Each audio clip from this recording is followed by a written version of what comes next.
এই যে ফকিন্নির দল, এই ফার্স্ট বেঞ্চ থেকে এখনই উঠ। জানিস না এই পুরো রোটা আজ থেকে আমার আর আমার ফ্রেন্ডদের জন্য বুকড মানে কি? এটা কি তোমার বাপের ড্রয়িং রুম নাকি সিনেমা হল? স্কুলটা সরকারি, আর বেঞ্চটা যে আগে আসে তার। সো পিছে যাও। আবির, তোর সাহস তো কম না। তুই জানিস আমার বাবাকে এক ফোনে তোর টিসি ধরা দিতে পারে। বাবার পরিচয় দিয়ে তো সবাই দাপট দেখায়। নিজের কোনো পরিচয় থাকলে সেটা দিও সারা। আর হ্যাঁ, এই বেঞ্চে আজ আমি বসবো। হিম্মত থাকলে সরাইয়া দেখাও। কথা হচ্ছিল আমাদের গল্পের নায়ক আবির আর নায়িকা সারার মধ্যে। সারা ক্লাসে ঢুকে দামি চশমাটা কপালের উপর তুলে কথা বলছিল, আর আবির সেদিকে না তাকিয়ে খাতা থেকে মাথা না তুলেই তার জবাব দিচ্ছিল। আবিরের কড়া জবাবে সারা রাগে চিৎকার করে। আবির তখন সোজা হয়ে দাঁড়িয়ে কথা বলে। এবার একটু আমাদের গল্পের নায়ক নায়িকা আর তার স্কুল গ্যাংদের ব্যাপারে বলি। আবির নায়ক, মেধাবী কিন্তু গরিব, মাথা গরম হলে বন্ধুদের জন্য জান দিয়ে দেয়। সারা নায়িকা, এলাকার প্রভাবশালী নেতার মেয়ে, প্রচন্ড অহংকারী আর টিজিং করা তার স্বভাব। রাতুল আবিরের বেস্ট ফ্রেন্ড, চরম ফাজিল, সারাক্ষণ খাওয়ার ধান্দাই থাকে। মাহি সারার ডান হাত, সারার সব কুকীর্তিতে সে ইন্ধন দেয়। সিয়াম স্কুলের স্পোর্টস হিরো, আবিরের বন্ধু কিন্তু মাহির ওপর ক্রাশ। রিয়া শান্ত স্বভাবের মেয়ে, সারার গ্রুপে থাকলেও মনে মনে আবিরদের পছন্দ করে। বাকি চারজন বন্ধু পলি, জিসান, অন্তু আর নিশি, যারা সবসময় কোনো না কোনো গ্যাংস্টার গিরিতে লিপ্ত থাকে। ওকে, পরিচয় পর্ব তো শেষ হলো, এবার চলো স্কুলে ফিরে যাই আমরা। টিফিনের ঘন্টা বাজতেই সারা তার দামি লাঞ্চ বক্স খুললো আর পিৎজা বের করলো। ঠিক তখনই রাতুল আর জিসান একটা প্ল্যান করলো। আবির মানা করলো, রাতুল শুনলো না। দোস্ত আবির, গরিবের পেটে ক্ষুধা, নেতার মেয়ের পিৎজা যদি একটু না চাকতে পারি তবে জীবনটাই বৃথা। স্যার ক্লাস থেকে বের হতে রাতুল গিয়ে সারা পিৎজার স্লাইসটা মেনে নিয়ে দৌড় দিল। সারা তখন মাহির সাথে আয়না দেখে লিপ গ্লোস লাগাচ্ছিল। মাহি, আমার পিৎজা কই? এই যে রাতুল, তুই আমার খাবারে হাত দিলি। আরে সারা, ওটা তো কাক নিয়ে গেছে। তোমার মতো নেতার মেয়ের খাবার তো আকাশ থেকেই দান হয়ে আসে গরিবদের ভাগ্য সুপ্রসন্ন করার জন্য, তাই না? সারা আবিরের শার্টের কলার চেপে ধরলো। তোর ইয়ার কি একদম ভালো লাগছে না আবির?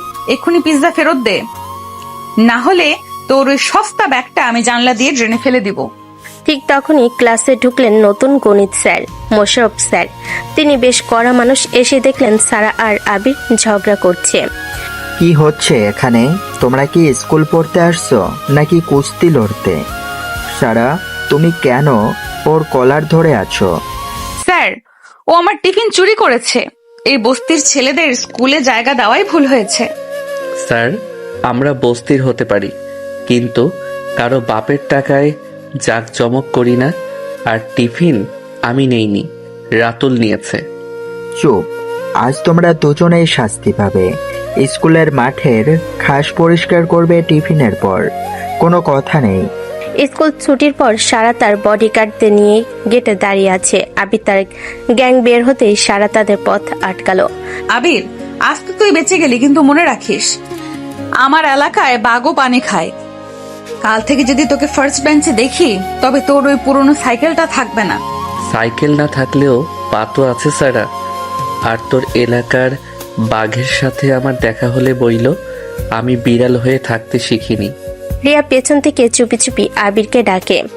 আবির ভাই, ওর কথা মনে নিও না, ও একটু এমনই, তোমরা সাবধানে যেও। আবির আগে চলে যায়। সারা একটা ভৎসনার হাসি দেয়। বিকেলে পাড়ার ভাঙ্গা ক্লাব ঘরে আবির, রাতুল আর সিয়াম বসে আছে। তাদের মিশন একটাই, কাল সারাকে এমন একটা শিক্ষা দিতে হবে যাতে সে আর অহংকার না করে। শোন আবির, কাল সারার ব্যাগে একটা জ্যান্ত ব্যাঙ ঢুকিয়ে দেবো। ও ব্যাঙ দেখলেই অজ্ঞান হয়ে যায়। ব্যান্ডারে ওর অহংকারটা আগে ভাঙতে হবে।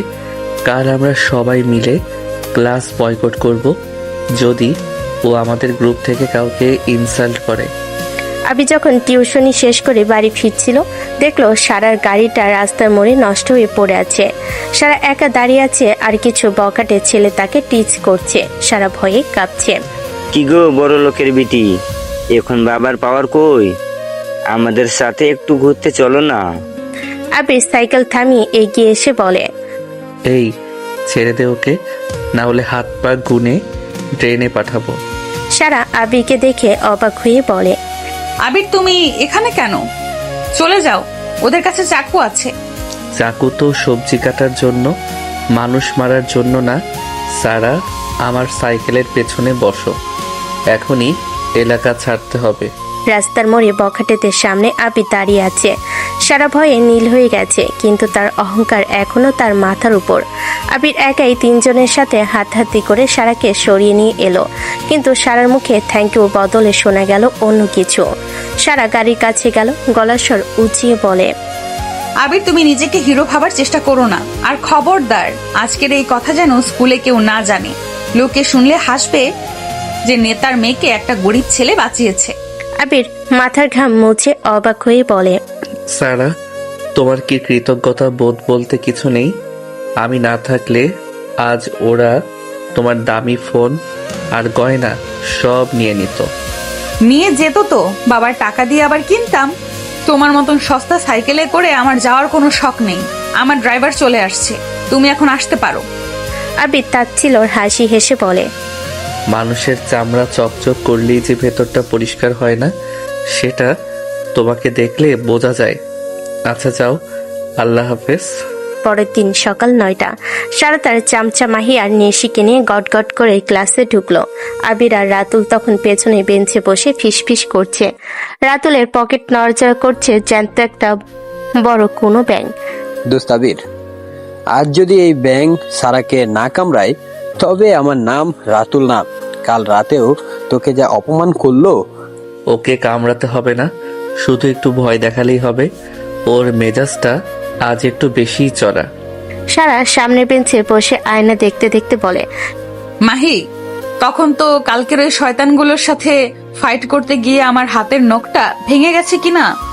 ওই আবির না থাকলে হয়তো ড্রাইভারই সামলে নিত, ফালতু এসে ঝামেলা বাড়ালো। টিফিনের ঠিক আগে মোশারফ স্যার ব্ল্যাকবোর্ডে অঙ্ক করাচ্ছেন। এই সুযোগে রাতুল পা টিপে টিপে গিয়ে সারা দামি ভ্যানিটি ব্যাগের চেন খুলে ব্যাগটা ভেতরে ঢুকিয়ে দিল। সারা লিপস্টিকটা বের করতো, একটু টাচ আপ করি। সারা ব্যাগ খুলতে হাত ঢোকাতে চিৎকার দিয়ে উঠল। এটা কি পিচ্ছিল মতো কিছু একটা?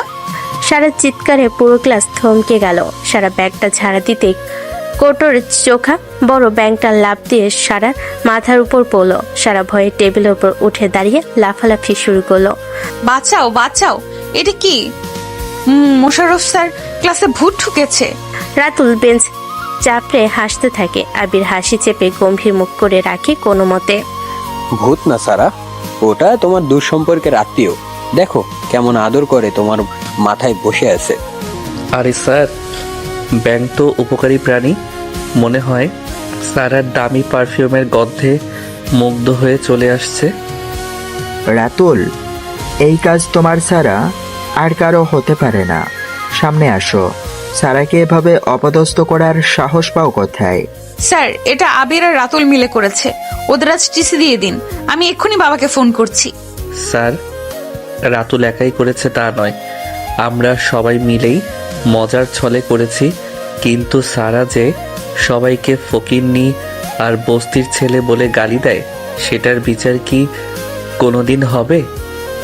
তর্ক করো না আবির।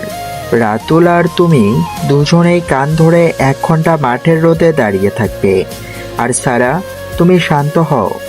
ছুটির পর আবির লাইব্রেরিতে গিয়েছিল একটা পুরনো বই জমা দিতে। সেখানে সারা আর তার গ্রুপ আগেই বসে আড্ডা দিচ্ছিল। আবিরকে দেখেই সারা ল্যাং মেরে তাকে ফেলে দিল। কি হলো আবির? মাঠের রোদে দাঁড়িয়ে মাথা কি আরো ঘুরে গেল? মনে রেখো, ব্যাঙ দিয়ে আমাকে ভয় দেখালে আমি তোমাকে বাঘ দিয়ে খাওয়াবো। আবির নিচে পড়ে গিয়েও শান্তভাবে উঠে দাঁড়িয়ে বলল। সারা, তুমি অনেক নিচে নেমে যাচ্ছ। কাল রাতে তোমাকে বাঁচানোটা হয়তো আমার জীবনের সবচেয়ে বড় ভুল ছিল। ওরে বাবা, হিরো সাজতে আসছে। সারা, ওর বইটা কেটে নিয়ে পাতা ছিঁড়ে ফেলবো নাকি? না, বই ছিড়লে তো পড়াশোনা বন্ধ হবে না। ওর সাইকেলের হাওয়া ছেড়ে দে মাহি, আজ যেন ও হেঁটে হেঁটে বাড়ি যায়। আবির দেখলো তার সাইকেলের দুটো চাকারই হাওয়া ছাড়া। সে পকেটে হাত দিয়ে দেখলো একটা টাকাও নেই যে হাওয়া দেবে।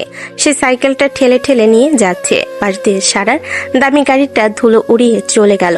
সারা জানালা দিয়ে মুখ বের করে তাকে ভেঙচি কাটলো। রাতুল আবিরের পাশে এসে বলে, দোস্ত অনেক হয়েছে, মেয়েটা সীমা ছাড়িয়ে যাচ্ছে। এবার আমরা কি ওর বাবার পলিটিক্যাল অফিসে গিয়ে হামলা করব?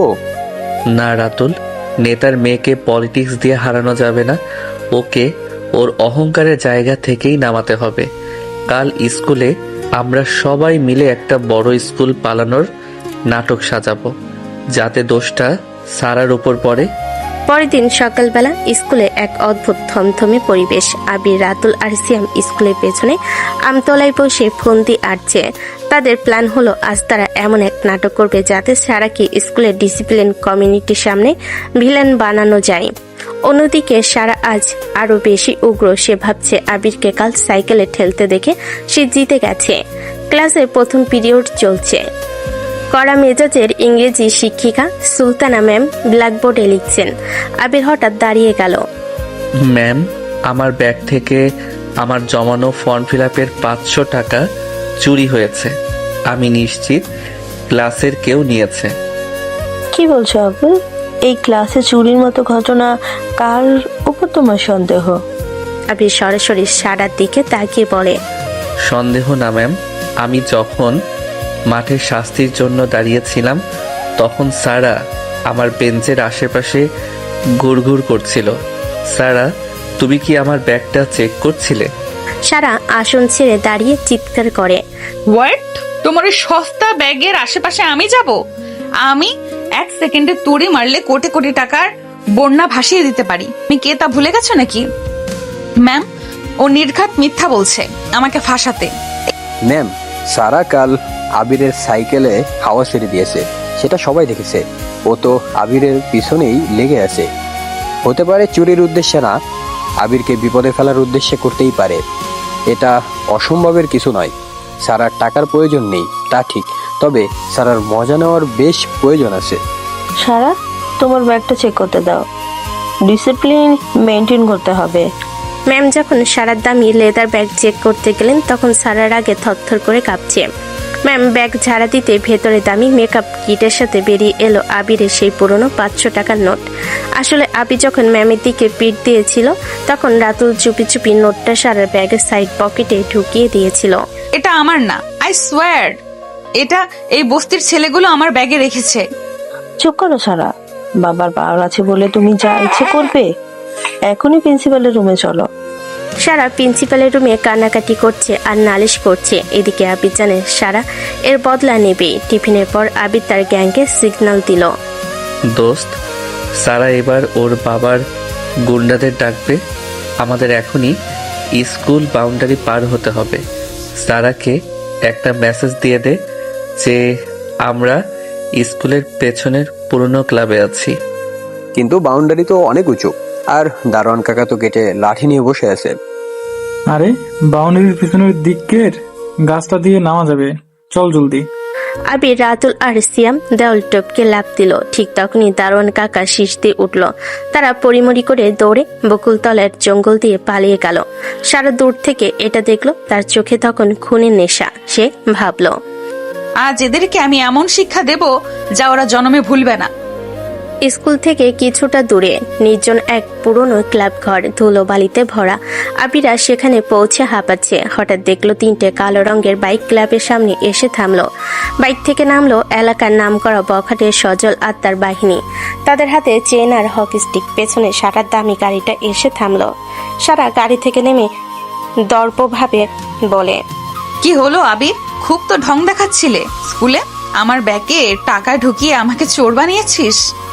আজ তোকে কেউ বাঁচাতে পারবে না। সারা আপা, আপনি সাইডে দাঁড়ান। এই ফকিরের বাচ্চাদের হাড়গুলো আজ আমি গুঁড়া করে দেব। আবির শান্তভাবে সারার দিকে এগিয়ে গিয়ে বলে, সারা, তুমি অনেক নিচে নেমে গেছো। বন্ধুদের মাঝে ঝামেলা মেটানোর জন্য গুন্ডা ডাকতে হয়? এটা কি তোমার সাহসিকতা? বেশি কথা বলিস না। সজল হকি স্টিক দিয়ে আবিরের মাথায় আঘাত করতে চাইল, কিন্তু আবির দ্রুত সরে গিয়ে সজলের পেটে এক লাথি মারল। শুরু হলো ভয়াবহ মারপিট। সিয়াম আর রাতুলও ঝাঁপিয়ে পড়ল। আবির একা তিনজনের সাথে লড়ছে, তার কপাল ফেটে রক্ত পড়ছে, কিন্তু সে থামছে না। সে একজনের হাত থেকে চেন কেড়ে নিয়ে সেটা দিয়ে সজলকে আষ্টে পিষ্টে বেঁধে ফেলল। আবির রক্তাক্ত অবস্থায় সারার দিকে তাকিয়ে বলে, দেখলে তো তোমার বাবার টাকা দিয়ে কেনা শক্তি আমার ইগোর কাছে কত তুচ্ছ। এই সজলরা তোমার কেনা চাকর হতে পারে, কিন্তু তারা লড়াই করতে জানে না। মারপিট দেখে সারা এবার সত্যি ভয় পেয়ে গেল। সে ভাবেনি আবির এভাবে পাল্টা আঘাত করবে। সজলেরা যখন মার খেয়ে পালিয়ে গেল তখন সারা একা দাঁড়িয়ে কাঁপছে। আবির তার রক্তাক্ত হাতটা নিয়ে সারার খুব কাছে গিয়ে দাঁড়ালো। কি হলো এবার? তোমার বাবার বডিগার্ডদের ডাকো, নাকি পুলিশের ভয় দেখাবে? সারা, তোমার এই নামি দামি জামা কাপড় আর দামি গাড়ির নিচে একটা পচা মন লুকিয়ে আছে। আজ তোমাকে আমি কিছুই করব না, কিন্তু মনে রেখো, অহংকার পতনের মূল। তুমি তুমি আমার গায়ে হাত তুলবে? মেয়েদের গায়ে হাত তোলা আমার বংশে নেই, কিন্তু তোমার এই জঘন্য ব্যবহার যদি না পাল্টাও তবে একদিন তুমি একাই থেকে যাবে। তোমার এই মাহি নিশিরা তখন পাশে থাকবে না। সেখান থেকে চলে এলো। আবিরা যখন আবার চুপি চুপি স্কুলে ঢুকলো তখন তাদের অবস্থা খুব খারাপ। রিয়া দৌড়ে এসে আবিরকে একটা গোনায় নিয়ে গেল। সে ফার্স্ট এইড বক্স নিয়ে এসেছে। রিয়া আবিরের ক্ষত পরিষ্কার করতে করতে কাঁদছে। আবির ভাই, তুমি কেন ওর সাথে পাঙ্গা নিতে চাও? মেয়েটা মানুষ না, ও একটা দানব। দেখো তো কত রক্ত বেরোচ্ছে। রিয়া, দানবকে মানুষ করার একটাই উপায়, তাকে আয়না দেখানো। আজ ওকে আমি আয়না দেখিয়ে আসলাম, ও এখন বুঝবে একা হওয়ার ভয় কতটা। দূর থেকে সারা এই দৃশ্য দেখছে। রিয়ার চোখের জল আর আবিরের সেই শান্ত কিন্তু দৃঢ় চাহনি তাকে প্রথমবার ভাবাতে শুরু করলো। সে কি সত্যি খুব খারাপ, নাকি সে তার অহংকারের আড়ালে নিজের একাকিত্ব ঢাকছে? কিন্তু পরক্ষণেই সে মাথা ঝাড়া দিয়ে উঠল। না, সে সারা, সে হাঁটতে পারে না। গতকালে সেই রক্তক্ষয়ী ক্লাবে মারপিটের পর আজ স্কুলে এক অস্বাভাবিক নীরবতা। আবিরের কপালে একটা সাদা ব্যান্ডেজ, যা দেখে পুরো স্কুলের ছাত্রছাত্রীরা কানাঘুষা করছে। সারাজ অনেক দেরি করে স্কুলে এসেছে, তার পরনে দামি স্পোর্টস ট্র্যাক স্যুট। চোখে মুখে এক অদ্ভুত জেদ। আজ স্কুলের বার্ষিক ক্রীড়া প্রতিযোগিতার প্রথম দিন। সারা জানে সে মাঠেই সে আবিরের অহংকার মাটির সাথে মিশিয়ে দিতে পারবে, কারণ স্পোর্টসের সব সরঞ্জাম আর প্র্যাকটিসের কোচ তার বাবার টাকাই কেনা। সকাল 9টা, রোদে তপ্ত অ্যাসেম্বলি গ্রাউন্ডে সারিবদ্ধভাবে দাঁড়িয়ে আছে সব ছাত্রছাত্রী। মোশাররফ স্যার ব্যথাতে সামনে পায়চারি করছেন, তার চোখে চশমার আড়ালে অগ্নিদৃষ্টি। মোশাররফ স্যার গগন বিদারী চিৎকারে বলে, আবির, রাতুল, সিয়াম, লাইনের সামনে আসো। আবিরা ধীর পায়ে সামনে গিয়ে দাঁড়ালো। পুরো স্কুল তখন থমথমে। সারা একটু দূরে দাঁড়িয়ে বাঁকা হাসছে। সেই সকালে মোশাররফ স্যারকে উস্কানি দিয়ে এসেছে। কাল টিফিনের পর তোমরা কোথায় ছিলে? গার্ড রিপোর্ট করেছে তোমরা দেওয়াল টপকে পালিয়েছ। আর আবির, তোমার কপালে এই ব্যান্ডেজ কেন? তোমরা কি বাইরে গিয়ে মারপিট করেছ? এই আইডিয়াল স্কুলের নাম ডুবানোর অধিকার তোমাদের কে দিয়েছে? স্যার, দেওয়াল টপকানো ভুল ছিল, স্বীকার করছি, কিন্তু মারপিট আমরা ইচ্ছা করে করিনি, আমাদের উপর হামলা হয়েছিল। আবির মাথা নিচু করে কথা বলছিল। সারা মাঝখান থেকে টিপ্পনি কেটে বলে, স্যার, আসলে ওরা পাড়ার মাস্তানদের সাথে ঘোরে। ওই যে বলে না, সৎসঙ্গে স্বর্গবাস, অসৎ সঙ্গে সর্বনাশ। আমাদের মতো ভালো স্টুডেন্টদের সিকিউরিটি এখন হুমকির মুখে। চুপ করো সারা। আবির, আজ তোমাদের ডিসিপ্লিনার কমিটি থেকে সাসপেন্ড করা হতো, কিন্তু যেহেতু আজ স্পোর্টস শুরু হচ্ছে তাই আমি তোমাদের ছাড় দিচ্ছি। তবে একটা শর্ত, আজকের আন্তঃশ্রেণী 100 মিটার দৌড় আর লং জাম্পে যদি তোমরা ফার্স্ট না হতে পারো তবে কাল তোমাদের টিসি দিয়ে দেওয়া হবে। যাও। দুপুর 12টা, মাঠের চারিদিকে ছাত্রছাত্রীদের চিৎকার। 100 মিটার দৌড়ের ট্র্যাকে আবির আর সিয়াম পজিশন নিয়েছে। পাশের ট্র্যাকে সারার ছোট ভাই এবং তার গ্যাংয়ের সেরা অ্যাথলেট জিসান। সারা ভিড়ের মাঝখানে দাঁড়িয়ে জিসানকে ইশারা করলো। জিসান আবিরের ঠিক পাশের ট্র্যাকেই ছিল। আবির, আজ তোর পা যদি আমি অকেজো না করি তবে আমার নাম সারা না। দৌড়াতে তো সবাই পারে, ল্যাং মারাটা শিখতে হয়। বাঁশি বাজার সাথে সাথে সবাই দৌড় শুরু করলো। আবির বাতাসের বেগে এগোচ্ছে, কিন্তু ঠিক 50 মিটারের মাথায় জিসান ইচ্ছে করে নিজের ট্র্যাক ছেড়ে আবিরের পায়ের সামনে পা বাড়িয়ে দিল। আবির সামলাতে না পেরে ছিটকে পড়ল বালুর ওপর। তার কপালে থাকা ব্যান্ডেজটা খুলে রক্ত ঝরতে শুরু করলো। ও রিয়া, আবির, উঠে দাঁড়াও। সারা তখন তালি বাজিয়ে হাসছে, কিন্তু সবাইকে অবাক করে দিয়ে আবির উঠে দাঁড়ালো। তার চোখে তখন জল নয় আগুন। সে খুঁড়িয়ে খুঁড়িয়ে আবার দৌড়াতে লাগলো। জিসান তখন ফিনিশিং লাইনের খুব কাছে, কিন্তু আবির যেন এক অতিমানবীয় শক্তিতে শেষ 10 মিটারে জিসানকে ছাড়িয়ে গিয়ে ফিনিশিং রিবনটা স্পর্শ করলো। পুরো মাঠ তখন আবির আবির শব্দে কেঁপে উঠল। বিকেলবেলা মাঠের হইচই থেকে দূরের লাইব্রেরিতে একা বসে আছে সারা। জিসান হেরে যাওয়ায় তার খুব মেজাজ খারাপ, কিন্তু তার মনের ভেতরে আবিরের সেই রক্তাক্ত অবস্থায় ফিনিশিং লাইন পার করার দৃশ্যটা বারবার বাজছে। ঠিক তখনই আবির সেখানে ঢুকলো এক গ্লাস পানি নিতে। খুব তো হিরো সাজার চেষ্টা করছিলে মাঠে, রক্তারক্তি করে কি লাভ হলো? কাল তো স্যার তোমাকে এমনিতেও বের করে দেবে। আবির পানির গ্লাস হাতে নিয়ে সারার সামনে গিয়ে দাঁড়ালো। সারা, তুমি জিসানকে দিয়ে আমাকে ল্যাং মেরে ফেলে দিয়েছিলে, তাই না? তোমার টাকা হয়তো ট্র্যাকে লোক কিনতে পারে, কিন্তু মানুষের জেদ কিনতে পারে না। তুমি কেন এতটা নিচু হও সব সময়? আমি তোমার কি ক্ষতি করেছি? সারা চিৎকার করে উঠে দাঁড়িয়ে বলে, তুমি আমার ইগোতে আঘাত করেছো। তুমি প্রথম দিন আমার সিট ছাড়োনি। তুমি সবার সামনে আমাকে চুরির নাটক করেছো। আমি তোমাকে ধ্বংস না করা পর্যন্ত থামবো না। ইগো? যে ইগো মানুষের রক্ত দেখতে পছন্দ করে, সেটা ইগো না সারা, ওটা একটা অসুখ। আজ আমি জিতলাম কারণ আমার জেদ ছিল তোমার অন্যায়ের বিরুদ্ধে। ভালো থেকো। আবির চলে যাওয়ার সময় তার পায়ে রক্ত লাইব্রেরি মেঝেতে ছাপ পড়ে গেল। সারা স্থির হয়ে সেই রক্তের ছাপের দিকে তাকিয়ে রইল। তার ভেতরটা কেন জানি আজ হাহাকার করে উঠল। সে কি সত্যি অপরাধী? সে কি সত্যি আবিরের ক্ষতি করতে গিয়ে নিজেকে ছোট করেছে? সন্ধ্যাবেলা সারাদের আলিশান ড্রয়িং রুমে বসে আছেন সারার বাবা, প্রভাবশালী নেতা জনাব কাদির সাহেব। সারা তার কোলে মাথা রেখে শুয়ে আছে। মাহি আর নিশি পাশে বসে সারা নামে মিথ্যা বিচার দিচ্ছে। আঙ্কেল, ওই আবির ছেলেটাই সবাই নামে স্কুলে নোংরা কথা ছড়ায়। আজ তো ও জিসানকে ধাক্কা দিয়ে ফেলে দিয়েছে দৌড়ানোর সময়। কে আবির?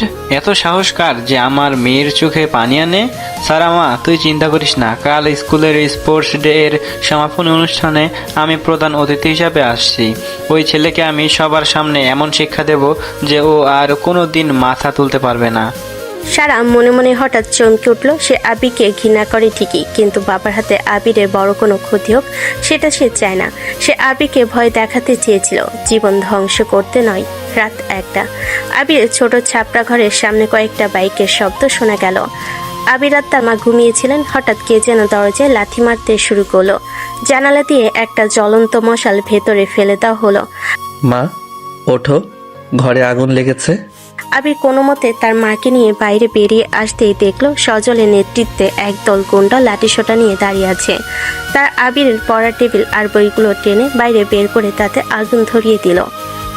আবির, কাল স্কুলে প্রধান অতিথি পা ধরে মাপ চাইবি, না হলে পরশু তোর এই ঘর থাকবে না। এটা সবার বাবার অর্ডার। আবির তার জ্বলন্ত বইগুলোর দিকে তাকিয়ে রইল। তার চোখের কোণা দিয়ে এক ফোঁটা জল গড়িয়ে পড়ল, কিন্তু সেই জলটা ছিল প্রতিজ্ঞার। সে বুঝে গেল এখন আর শুধু স্কুল নয়, লড়াইটা অস্তিত্বের। গত রাতে সে বিভীষিকাময় আগুনে লেলিহান শিকা এখনো আবিরের চোখের সামনে ভাসছে। তার আদো পোড়া বইগুলো ছাই তখনও বাতাসে উঠছে। আবির সারা রাত ঘুমায়নি। তার চোখে ঘুম ছিল না, ছিল এক জ্বলন্ত প্রতিজ্ঞা। অন্যদিকে সারা আজ সকালে যখন খবর পেল সজলরা আবিরের ঘরে আগুন দিয়েছে, তার মনের ভেতর প্রথমবারের মতো একটা প্রচন্ড কাঁপুনি দিয়ে উঠল। সে তো শুধু চেয়েছিল আবিরকে একটু নিচু করতে, কিন্তু কারোর মাথা গোজা ঠাই পুড়িয়ে দেওয়া, এটা সে মেনে নিতে পারছে না। আজ স্কুলের বার্ষিক ক্রীড়া প্রতিযোগিতার শেষ দিন এবং পুরস্কার বিতরণী অনুষ্ঠান। প্রধান অতিথি হিসেবে মঞ্চে উপস্থিত থাকবেন সারার বাবা, প্রভাবশালী নেতা জনাব কাদির সাহেব। ভোর 5টা। আবির তার আধো পড়া ঘরটার সামনে দাঁড়িয়ে আছে। তার মা এক কোণে বসে কাঁদছেন।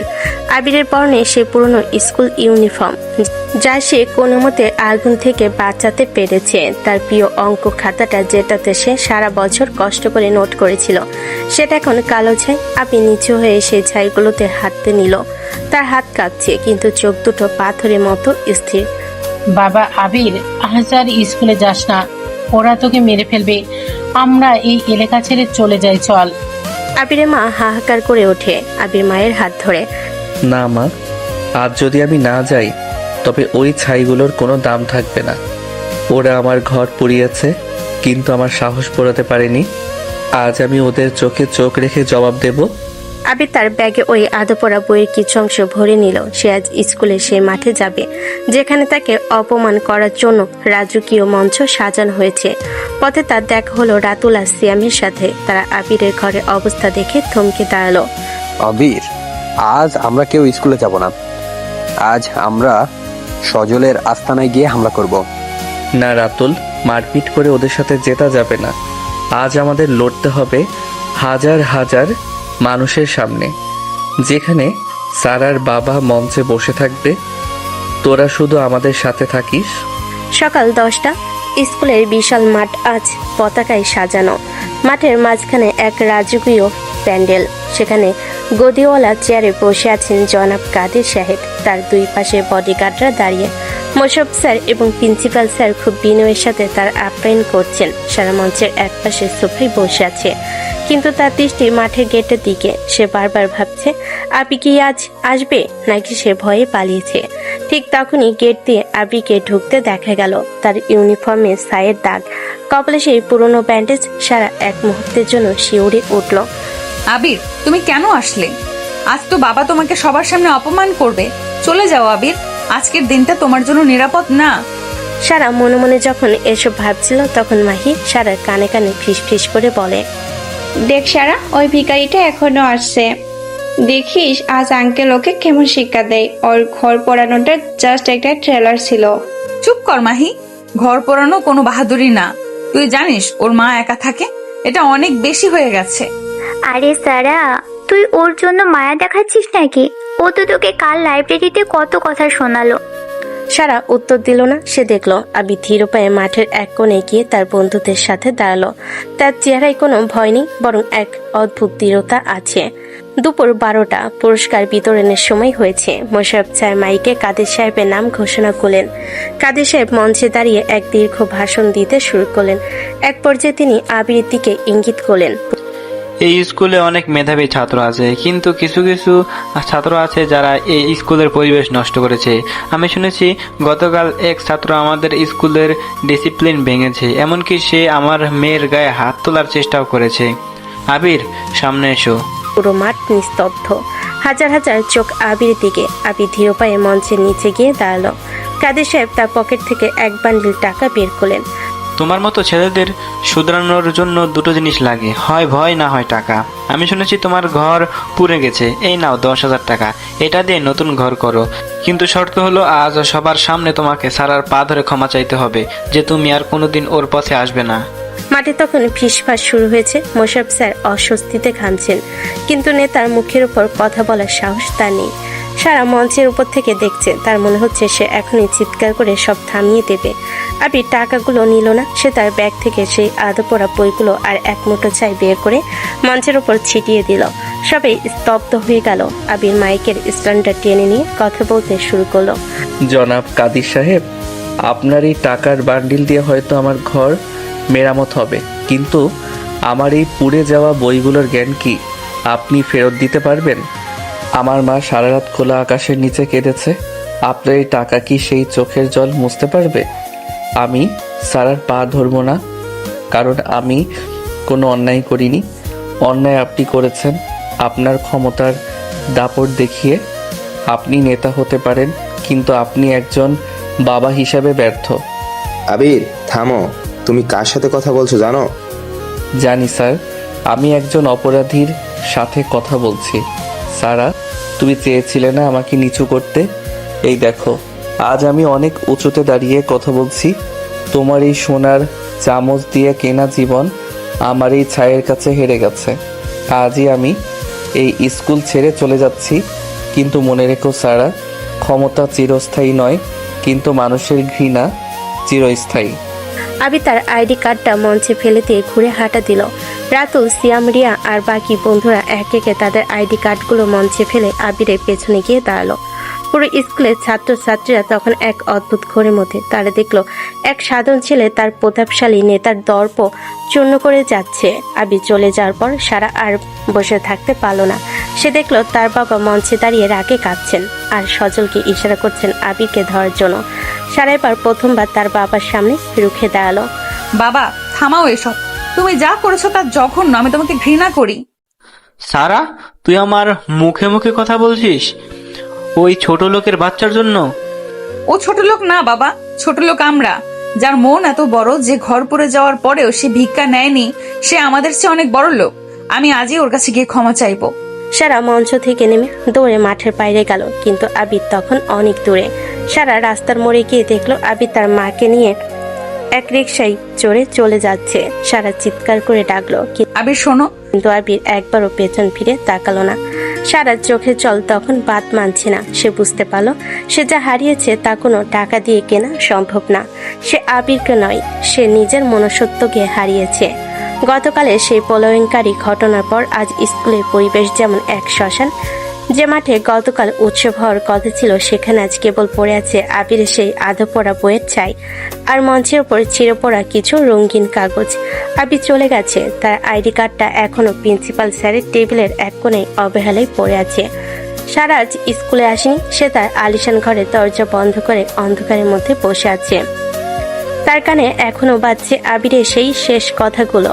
ক্ষমতা চিরস্থায়ী নয়, কিন্তু মানুষের ঘৃণা চিরস্থায়ী। সারা আজ প্রথমবারের মতো বুঝতে পারছে তার বাবার অঢেল সম্পদ তাকে শান্তি দিতে পারছে না, উল্টো এক বিশাল অপরাধবোধের দেওয়াল তাকে চারপাশ থেকে চেপে ধরেছে। সকাল 10টা। সারাদের বাড়ির বিশাল ড্রয়িং রুমে কাদের সাহেব বসে আছেন। তার সামনে সজল দাঁড়িয়ে মাথা নিচু করে আছে। কাদের সাহেবের হাতে একটি দামি চড়ুন, কিন্তু তার মুখটা আগে লাল হয়ে আছে। সজল, এই ছেলেটা আমার মান সম্মান ধুলোয় মিশিয়ে দিয়ে গেল হাজার হাজার মানুষের সামনে, আর তুমি দাঁড়িয়ে দাঁড়িয়ে তামাশা দেখলে? আমি চাই ওই ছেলেটা যেন এই শহরে আর মাথা তুলে দাঁড়াতে না পারে। যেখানে ও যাবে সেখানে ওকে বাধা দেবে। আঙ্কেল, ও তো মাকে নিয়ে রিক্সা করে পালিয়েছে, কোথায় গেছে এখনো জানি না, তবে খুঁজে বের করবই। ঠিক তখনই সারা ঘরের দরজা খুলে বেরিয়ে এলো। তার চোখের নিচে কালি, চুল উস্কো খুস্কো। সে ধীর পায়ে সিঁড়ি দিয়ে নেমে এলো। তার হাতে আবির সেই আদো পড়া অঙ্ক খাতার একটা ছেঁড়া পাতা, যেটা সে কাল মাঠ থেকে কুড়িয়ে এনেছিল। বাবা অনেক হয়েছে, আর কতটুকু নিচে নামবে তুমি? একটা ছেলের বই পড়িয়েছো, ঘর পড়িয়েছো, এখন কি ওর জানটা নিতে চাও?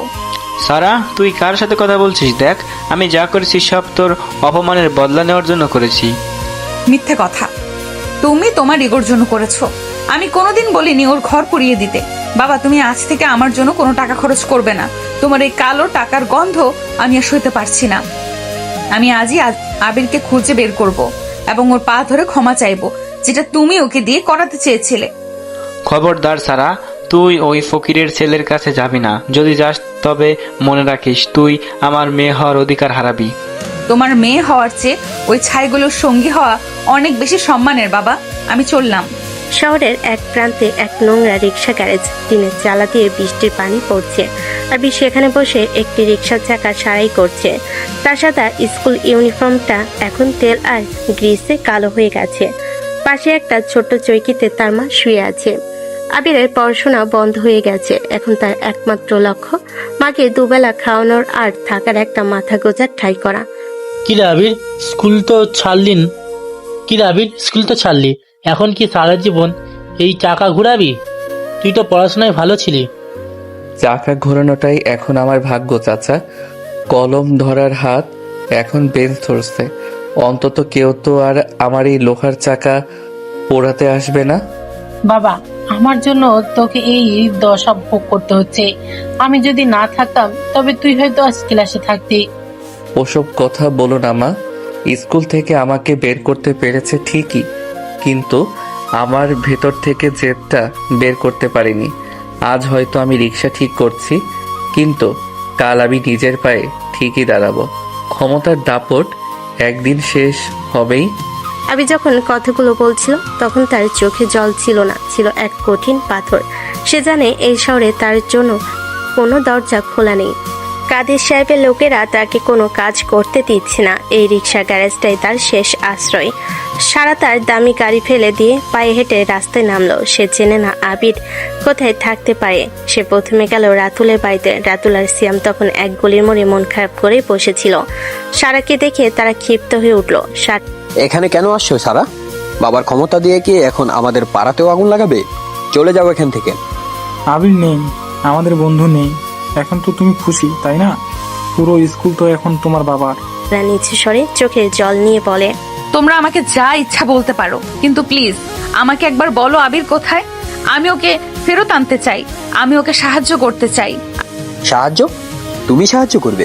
তোমার দেওয়া একটা টাকাও ও নেবে না। ও অনেক বেশি আত্মসম্মানীয়। ও এখন এক রিক্সা গ্যারেজে কাজ করছে নিজের জীবন বাঁচাতে। তোমাকে সেখানে দেখলে ও হয়তো আরো বেশি কষ্ট পাবে। আমি ওর কষ্টের ভাগ নিতে চাই। প্লিজ রাতুল, আমাকে ঠিকানাটা দাও। আমি কথা দিচ্ছি আমি আর আগের মতো অহংকার করব না। আমি বুঝতে পেরেছি আমি কতটা ভুল ছিলাম। সারা চোখে জল আর আকুতি দেখে রাতুলের মন একটু গেল। সে বুঝতে পারলো সারা সত্যি পাল্টে গেছে। সে তাকে ঠিকানা দিয়ে দিল। বিকালবেলা কাদা আর আবর্জনায় ভরা গ্যারেজের সামনে একটি দামি সালোয়ার কামিজ পরা মেয়েকে দেখে সবাই হা করে তাকিয়ে আছে। সারা দেখলো আবির শার্ট ছাড়া কেবল একটি নোংরা গেঞ্জি পরে রিক্সার চাকা ঘোরাচ্ছে। তার সেই উজ্জ্বল চেহারাটা এখন রোদে পুড়ে তামাটে হয়ে গেছে। সারা এক মুহূর্তের জন্য স্তব্ধ হয়ে গেল। এই কি সেই আবির যে ক্লাসে অঙ্কের সমাধান করত, যার কণ্ঠে কাল বজ্রপাত শোনা গিয়েছিল?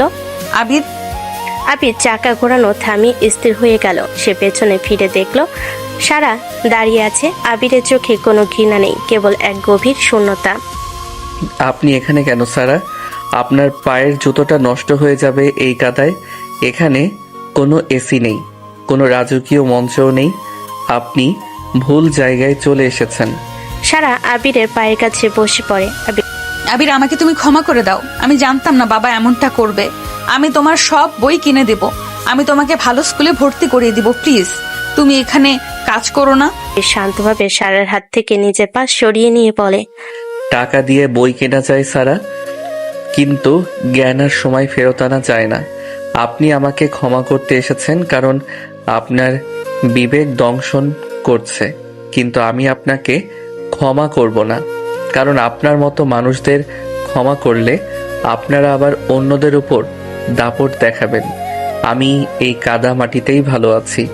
অন্তত এখানে কেউ মিথ্যে অভিনয় করে না। আবির, আমি আমার সব সুখ ত্যাগ করে এসেছি। আমি আর বাড়ি ফিরে যাব না যদি তুমি আমাকে ক্ষমা না করো। সুখ ত্যাগ করা আর বাধ্য হয়ে কষ্টে থাকা এক নয় সারা। আপনি কাল আবার আপনার নরম বিছানায় ফিরে যাবেন, কিন্তু আমি এই ভাঙা চৌকিতেই থাকবো। দয়া করে যান এখান থেকে। সারা চলে আসে। পরের দিন সকালে আইডিয়াল স্কুলে এক অভাবনীয় কাণ্ড ঘটে। মোশাররফ স্যার এবং আরো কয়েকজন শিক্ষক প্রিন্সিপাল স্যারের রুমে গিয়ে ইস্তফাপত্র জমা দিলেন। যে স্কুলে ন্যায়ের কোনো জায়গা নেই, সেখানে একজন মেধাবী ছাত্রের ঘর পুড়িয়ে দেওয়ার পরেও স্কুল প্রশাসন চুপ থাকে, সেখানে আমি আর শিক্ষকতা করতে পারবো না। আমি আবিরকে খুঁজে বের করব এবং ওকে নিজের বাড়িতে রেখে পড়াবো। পুরো স্কুলে এই খবর ছড়িয়ে পড়লো। ছাত্রছাত্রীরা সবাই মিলে আন্দোলন শুরু করলো। আবিরকে ফিরিয়ে আনতে হবে। সারা তখন স্কুলে গেটে দাঁড়িয়ে। সে আর ক্লাসে ঢুকলো না। সে তার বাবার দেওয়া সব দামি গয়না আর মোবাইল ফোন একপাশে রেখে দিয়ে সাধারণ একটি কাপড়ের ব্যাগ কাঁধে নিল। সে ঠিক করলো সে আবিরের সেই গ্যারেজের পাশেই একটা বস্তিতে থাকবে এবং গরিব বাচ্চাদের পড়াবে। এটাই হবে তার প্রায়শ্চিত্ত।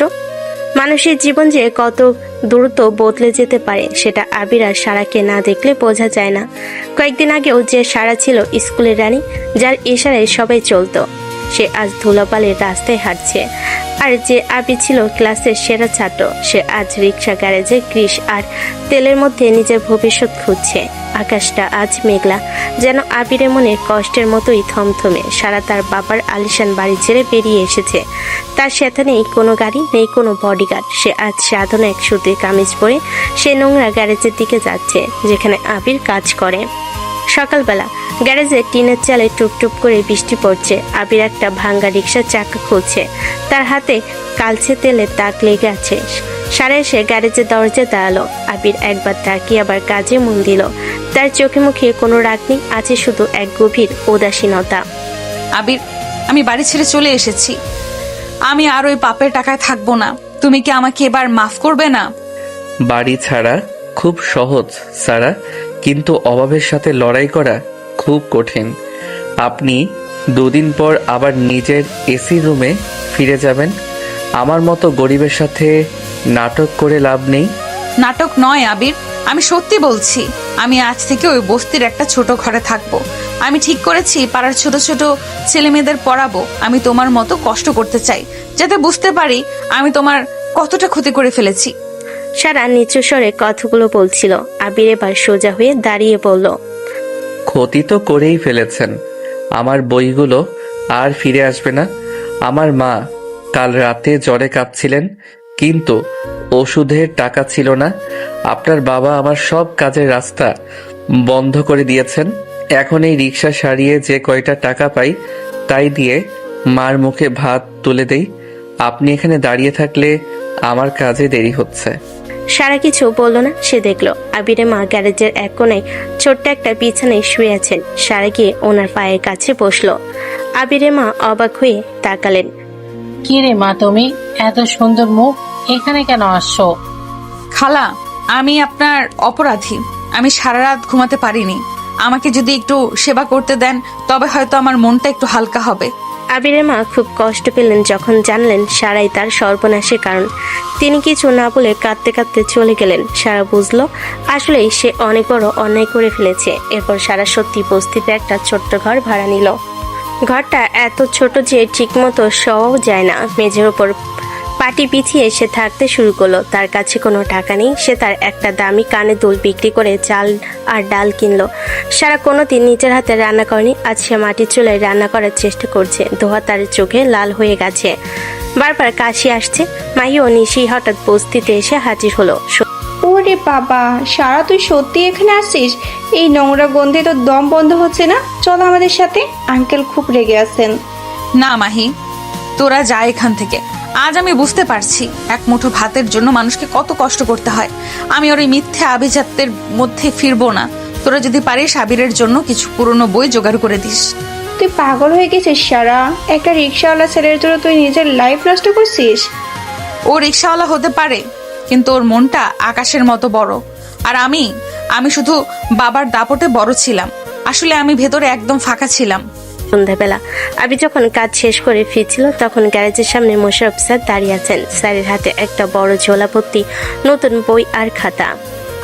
আবির, আমি জানতাম তোকে এখানেই পাবো। আমি স্কুল থেকে পদত্যাগ করেছি রে।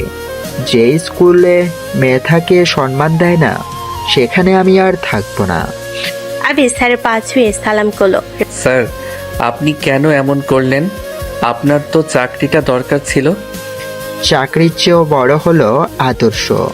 আমি ঠিক করেছি তোকে আমি নিজের বাড়িতে নিয়ে যাব। আমার একার সংসারে তুই আর তোর মা থাকবি। তুই আবার পড়াশোনা শুরু করবি। তোকে আমি মস্ত বড় অফিসার বানাবো, যাতে কাদির সাহেবের মতো মানুষেরা তোকে দেখে ভয় পায়। স্যার, আপনি আমার জন্য এত কিছু করছেন, আমি কিভাবে এই ঋণ শোধ করব? ঋণ শোধ করার দরকার নেই। তুই শুধু ভালো করে পড়বি। আর হ্যাঁ, সারা মেয়েটার খবর রাখিস। ও কিন্তু পাল্টে গেছে। ও নিজের সব সুখ ছেড়ে এই বস্তিতে পড়ে আছে শুধু তোর কাছে মাপ চাওয়ার জন্য। রাত গভীর, বাইরে ঝমঝম করে বৃষ্টি পড়ছে। সারা তার ঘরের বারান্দায় বসে আছে। তার খুব খিদে পেয়েছে, কিন্তু ভাত রান্না করতে পারেনি। হঠাৎ দেখলো বৃষ্টির মধ্যে ছাতা মাথায় কেউ একজন আসছে। আবির, তার হাতে একটা টিফিন বক্স। মা পাঠালো, ডাল আর আলু ভর্তা আছে। আপনি তো এসব খেতে পারবেন না, তবু খেন। না খেয়ে থাকলে অসুস্থ হয়ে পড়বেন। সারা অবাক হয়ে টিফিন বক্সটা নিল। তুমি আমার জন্য খাবার আনলে আবির? আমি ভাবলাম তুমি আমাকে ঘৃণা করো। ঘৃণা করি না সারা, রাগ ছিল। সেটা হয়তো কোনো দিন পুরোপুরি যাবে না, কিন্তু মানুষকে না খেয়ে থাকতে দেখাটা কষ্টের। আপনি বাড়ি ফিরে যান। এই জীবন আপনার জন্য না। আমি ফিরবো না আবির। আমি প্রমাণ করতে চাই যে আমিও বদলাতে পারি। আমি কাল থেকে বস্তির বাচ্চাদের পড়াবো। তুমি কি আমায় সাহায্য করবে? আমি কাল থেকে মোশাররফ স্যারের বাড়িতে থাকব। আমি আবার স্কুলে ফিরব। যদি কোনো দিন বড় হতে পারি সেদিন হয়তো আপনার সাথে আবার কথা হবে। ভালো থেকেন সারা। কাদের সাহেব তার ড্রয়িং রুমে বসে সজলকে নির্দেশ দিচ্ছেন। তার মেয়ে বস্তিতে আছে, এটা তার সম্মানে লাগছে। সজল, অনেক হয়েছে, আজ রাতে ওই বস্তিটা ঘুরিয়ে দাও। আমি চাই সারা ভয় পেয়ে নিজের পায়ে হেঁটে বাড়িতে ফিরে আসুক, আর ওই মোশাররফ মাস্টারকে একটা শিক্ষা দাও। ঠিক আছে আঙ্কেল, আজ রাতেই কাজ হয়ে যাবে। সজলরা যখন গভীর রাতে বস্তিতে আগুন দিতে গেল তখন আবিদ আর তার বন্ধুরা আগে থেকে সতর্ক ছিল। আবিদ তার জীবনের মায়ের ছেড়ে সারাকে বাঁচানোর জন্য দৌড়ে গেল সারার ঘরের দিকে। চারিদিকে আগুনে লেলিহান শিখা, সারা ঘরের ভেতর আটকা পড়েছে। সারা, সারা কোথায় তুমি? বেরিয়ে আসো। আবির, আমি বেরোতে পারছি না, দরজাটা আটকে গেছে। আবিদ তার শরীরের সমস্ত শক্তি দিয়ে লাথি মেরে দরজা ভেঙে ভেতরে ঢুকলো। সারা ভয়ে আচ্ছন্ন হয়ে পড়েছিল। আবিদ তাকে পাজাগোলা করে তুলে নিয়ে আগুনের মাঝখান দিয়ে দৌড়ে বাইরে বেরিয়ে এলো। সারার জ্ঞান নেই। আবিরও কিছুটা পুড়ে গেছে, কিন্তু সে সারাকে ছাড়ে নাই। চারিদিকে দাউ দাউ করে আগুন জ্বলছে, মানুষের চিৎকার আর ধোঁয়ায় আকাশ কালো হয়ে গেছে। আবির সারাকে কোলে তুলে নিয়ে আগুনে লেলিহান শিখা পার হয়ে কোনো মতে একটা পুরনো গোদাম ঘরের ভেতর ঢুকলো।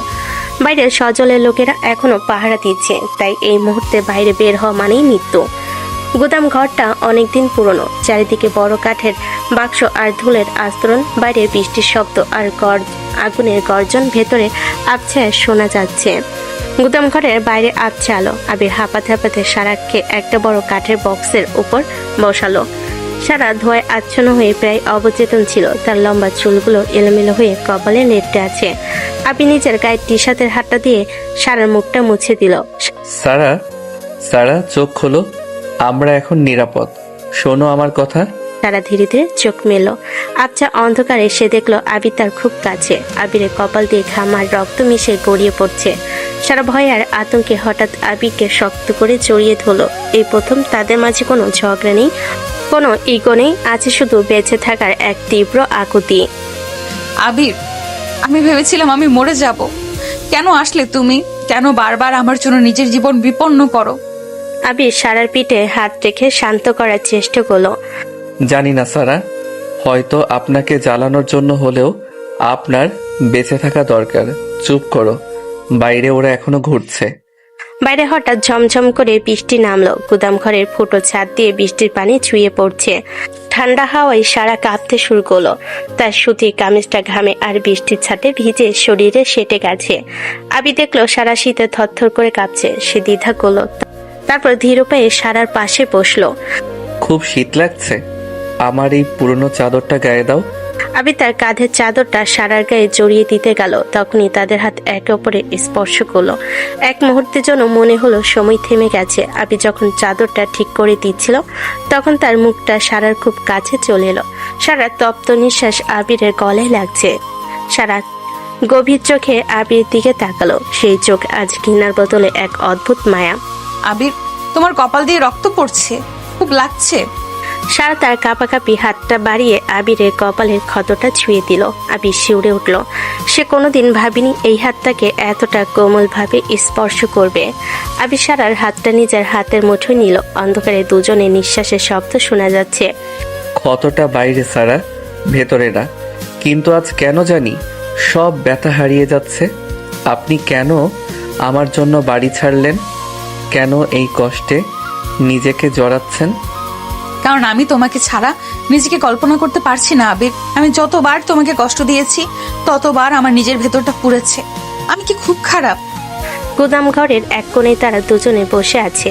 বাইরে সজলেরা চলে গেছে, কিন্তু বৃষ্টির কারণে তারা বের হতে পারছে না। সারা ক্লান্তিতে আবিরের কাঁধে মাথা রাখলো।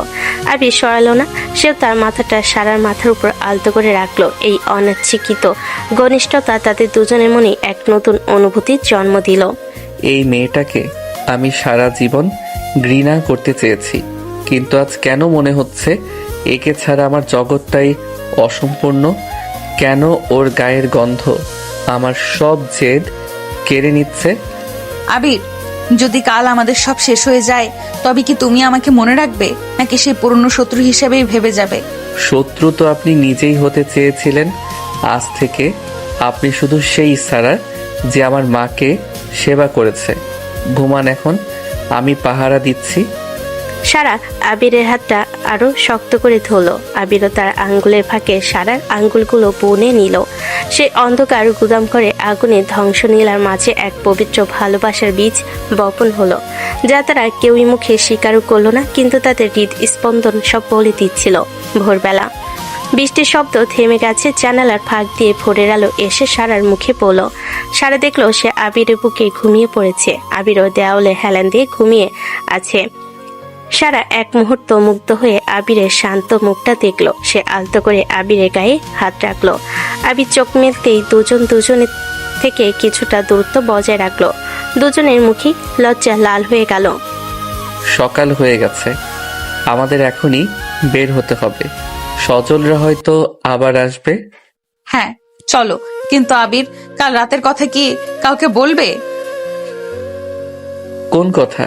ওই যে আপনি ভয় পেয়ে আমাকে জড়িয়ে ধরেছিলেন, ওটা তো আপনার দুর্বলতা সারা। আমি না হয় ওটা গোপনই রাখলাম। অসভ্য, তুমি এখনো সেই পচা আবিরই আছো। বস্তিতে ফিরে তারা দেখলো সব শেষ, কিন্তু মানুষগুলো বেঁচে আছে। মোশাররফ স্যার পুলিশ নিয়ে সেখানে হাজির হয়েছেন। সজল ধরা পড়েছে, কিন্তু কাদের সাহেব এখনো ধরাছোঁয়ার বাইরে।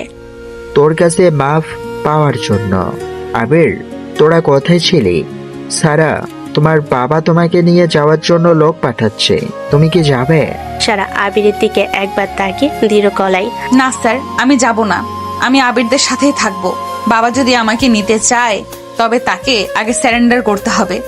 কাদের সাহেবের পার্সোনাল লকার থেকে কিছু গোপন ফাইল আর হার্ড ড্রাইভ চুরি করার পরিকল্পনা করছে আবির। সে জানে এই প্রমাণগুলো হাতে পেলে কাদের সাহেবের রাজনৈতিক ক্যারিয়ার আর তার অপরাধের সাম্রাজ্য তাসের ঘরের মতো ভেঙে পড়বে। সারা আবিরের সাথে যাওয়ার জেদ ধরেছে, কারণ ওই আলিশান বাড়ির নকশা আর গোপন দরজাগুলো তার নখদর্পণে। পরিকল্পনা অনুযায়ী তারা শহরের উপকণ্ঠে কাদের সাহেবের সেই নির্জন বাগান বাড়িতে হানা দেয়। সেখানে সব গোপন নথি রাখা হয়। রাত তখন প্রায় 1টা। বাইরে কালবৈশাখী ঝড়ের পূর্বাভাস। আবির আর সারা বাগান বাড়ির পেছনে জানালা দিয়ে ভেতরে ঢুকলো। সারা পরনে আজ গাঢ় নীল রঙের জামদানি শাড়ি। সে ভেবেছিল শাড়িতে তাকে কেউ চিনতে পারবে না, কিন্তু এই বৃষ্টির রাতে ভেজা শাড়ি সামলানো তার জন্য দায়ী হয়ে পড়েছে। আবিরের পরনে কালো টি শার্ট আর জিন্স, হাতে একটা টর্চ। সাবধানে সারা, মেঝেতে কাচের টুকরো আছে, টর্চের আলো বেশি ফেলো না, বাইরে বডিগার্ডরা আছে। সারা ভয়ে আবিরের হাতটা চেপে ধরে। আবির, আমার খুব ভয় লাগছে। বাড়িটা কেমন নিস্তব্ধ মনে হচ্ছে। দেওয়ালগুলো আমাদের গিলে খাবে। হঠাৎ বাইরে প্রচন্ড শব্দে বজ্রপাত হলো এবং সেই সাথে শুরু হলো মুষলধারে বৃষ্টি। বাগান বাড়ির পুরনো কাঠের দরজাগুলো বাতাসের তোড়ে বন্ধ হয়ে গেল। তার যে গোপন ঘরটিতে ঢুকলো সেটার অটোমেটিক লক সিস্টেম বৃষ্টির শর্ট সার্কিটে জ্যাম হয়ে গেল। তারা এখন এক ছোট্ট অন্ধকার কুঠুরিতে বন্দী। কুঠুরিটা খুব ছোট, আলমারি আর ফাইলের স্তূপের মাঝে জায়গা খুব কম। আবির আর সারাকে একদম গা ঘেঁষাঘেঁষি করে দাঁড়াতে হচ্ছে। সারার ভেজা শাড়ির আঁচল থেকে টুপটুপ করে পানি পড়ছে। আবির দেহের উষ্ণতা আর সারার ভেজা শরীরের শীতলতা মিলে এক অদ্ভুত পরিবেশ তৈরি করছে। ধ্যাত, দরজাটা লক হয়ে গেছে। এই ইলেকট্রনিক লক বাইরে থেকে না খুললে আমরা আটকা। সারা ঠান্ডায় কাঁপতে কাঁপতে বলল, আবির, আমার শ্বাস নিতে কষ্ট হচ্ছে। ঘরটা খুব ছোট। আবির দেখলো সারা শীতে আর ভয়ে কাঁপছে। বৃষ্টির পানি সারা শরীরটাকে শরীরের সাথে লেপ্টে দিয়েছে, যা তার শরীরের প্রতিটি খাঁজকে স্পষ্ট করে তুলছে। আবির নিজেকে সামলানোর চেষ্টা করলো, কিন্তু অন্ধকারে সে নিস্তব্ধতায় সারার গায়ের ভেজা মাটির আর পারফিউমের সুবাস তার মস্তিষ্ককে অবশ করে দিচ্ছে। সারা, স্থির হও, আমাদের গায়ের কাপড় ভেজা। এভাবে থাকলে দুজনে অসুস্থ হয়ে পড়ব। আবির আলমারির আল থেকে একটা শুকনো পর্দা টেনে নিয়ে এলো। সে চাইল সারাকে একটু উষ্ণতা দিতে, কিন্তু জায়গা কম হয়ে সারাকে সরাতে গিয়ে আবির তার খুব কাছে চলে এলো। সারা পিঠ দেওয়ালের সাথে ঠেকে গেছে আর আবির তার ঠিক সামনে। তাদের নিঃশ্বাস একে অপরের মুখে আশ্রে পড়ছে। সারা, শাড়ির আঁচলটা ভিজে ভারী হয়ে গেছে, ওটা সরিয়ে এই পর্দাটা জড়িয়ে নাও। সারা কাঁপাকাঁপি হাতে তার শাড়ির আঁচলটা কাঁধ থেকে সরালো। আবি যখন পর্দাটা তার গায়ে জড়িয়ে দিতে গেল, তখন তার আঙ্গুল সারা কোমরের উন্মুক্ত চামড়ায় স্পর্শ করলো।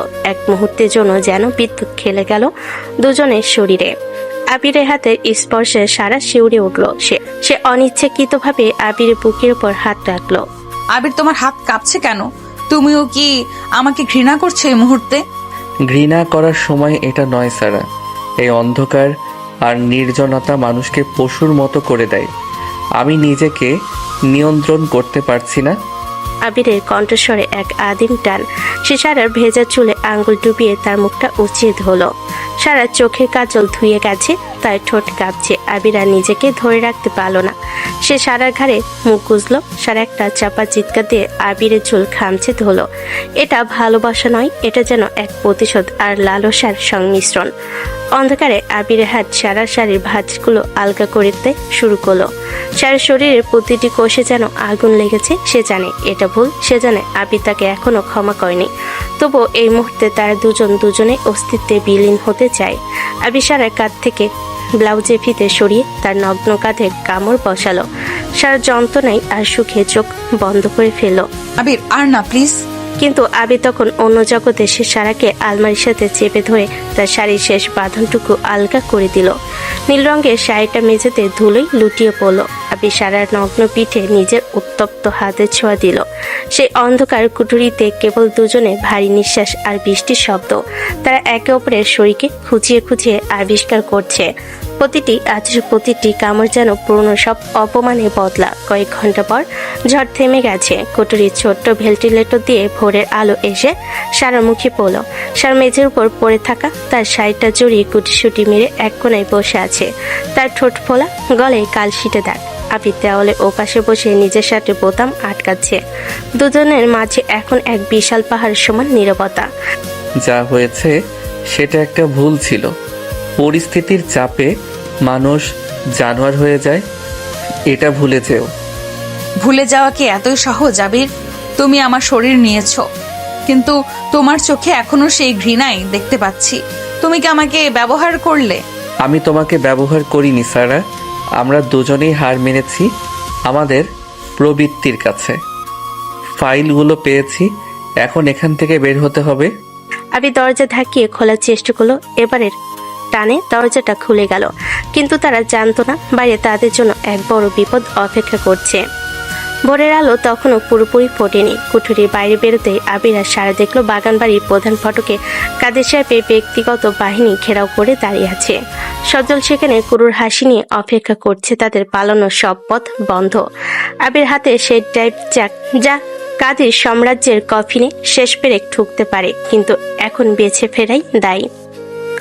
আবির আর সারাকে দড়ি দিয়ে পিঠ মোড়া করে বেঁধে ফেলা হলো। তাদের নিয়ে আসা হলো বাগানবাড়ির এক গোপন আন্ডারগ্রাউন্ড টর্চার সেলে। চারিদিকে স্যাঁতসেঁতে দেওয়াল, লোহার স্থিকল আর রক্তের গন্ধ। সজল সারার সামনে এসে দাঁড়ালো। সারার গায়ে সেই নীল শাড়ি এখন ধুলোই ধূসর, আঁচলটা ছিঁড়ে গেছে। সজল সারার থুতনি চেপে ধরল। বাস সারা, বাবার আদরের মেয়ে এখন চোরের মতন নিজের বাড়িতেই শীত কাটছে। আর সাথে ওই ছোট লোকটা, কাল রাতে ওই ঘরে যে খেলা তোমরা খেলেছ তার সিসিটিভি ফুটেজ দেখলে আঙ্কেল তো পাগল হয়ে যাবে। সজল, ওকে ছাড়। লড়াইটা আমার সাথে, ওর সাথে নয়। লড়াই তো শুরু হয়নি আবির। তোকে মারার আগে আমি চাই তুই দেখ, তোর চোখের সামনে আমি এই রাজকুমারীর অহংকারকে গুড়িয়ে দেব। ছেলেরা একে শিকল দিয়ে বাঁধে। সজলরা কিছুক্ষণের জন্য তাদের একা রেখে চলে গেল। আবির আর সারাকে মুখোমুখি করে আলাদা দুটি পিলারে বাঁধা হয়েছে। অন্ধকারের মাঝেও তাদের শরীর থেকে গত রাতে সে নিষিদ্ধ উষ্ণতা যেন এখনো মিলিয়ে যায়নি। সারা যন্ত্রণায় কুকড়ে যাচ্ছিল। তার চোখের জল শাড়ির উপর টুপ টুপ করে পড়ছে। আবির, আমি আর পারছি না, আমার খুব ভয় লাগছে। ওরা আমাদের মেরে ফেলবে। আবির নিজের বাঁধন খোলার চেষ্টা করতে করতে বলল, সারা, আমার দিকে তাকাও। গত রাতটা যদি আমাদের শেষ রাত হয়ে থাকে তবে আমি চাই না তুমি ভয় পাও। আমাদের শরীরের সেই দাগগুলো এখনো মোছেনি, ওগুলোই আজ তোমার সাহস হওয়া উচিত। বীরের কথা শুনে সারা মাথা তুল। অন্ধকারের মাঝে তাদের দৃষ্টি মিলে গেল। আবি দেখলো সারার ব্লাউজের একটা বোতাম খোলা। তার নগ্ন কাঁধে কালকে রাতে সেই দাঁতের কামড় স্পষ্ট হয়ে আছে। এক অদ্ভুত আদিম টানে আবি নিজের সমস্ত শক্তি দিয়ে দড়ি ছিঁড়ে ফেল। সে দড়ি গিয়ে সারার সামনে দাঁড়ালো। তার হাত কাঁপছে। সারা, আমি তোমাকে বাঁচাবই, কিন্তু তার আগে। আবি সারার খুব কাছে চলে এলো। তার বাঁধন খোলার বদলে সে সারার ঠোঁটে নিজের ঠোঁট চেপে ধরল। এটা কোনো সাধারণ চুম্বন নয়, এটা যেন এক ডার্ক ফ্যান্টাসি। চারদিকে মৃত্যুর ঘণ্টা বাজছে আর তারা একে অপরের শরীরের গন্ধে মত্ত। আবিরের রক্তমাখা হাত সারার শাড়ির ভেতর ঢুকে পড়ল। শাড়ির নীল রং এখন অন্ধকারের সাথে মিশে একাকার। আবি সারা শাড়ির আঁচলটা দাঁত দিয়ে টেনে সরালো। তার নিঃশ্বাস সারার গলায় সেই কামড়ের জায়গায় আশ্রে পড়ছে।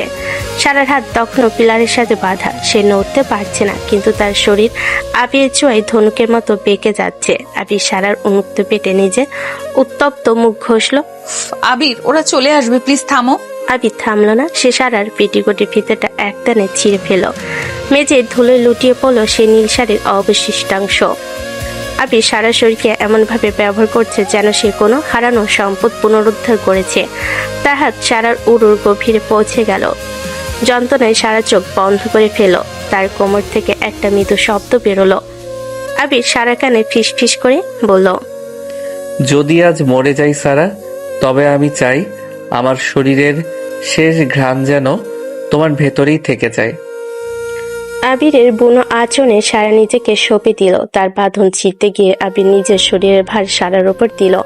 সারা নগ্ন পিঠ সেই শীতল পিলারে ঘষা খাচ্ছে, আর সামনে আবিরের আগুনের মতো শরীর। তাদের আদি মিলন যেন সেই অন্ধকার টর্চার সেলকে এক নিষিদ্ধ মন্দিরে পরিণত করল। ঠিক তখনই সজল দরজায় লাথি মেরে ঢুকলো, কিন্তু সে যা দেখলো তার জন্য সে প্রস্তুত ছিল না।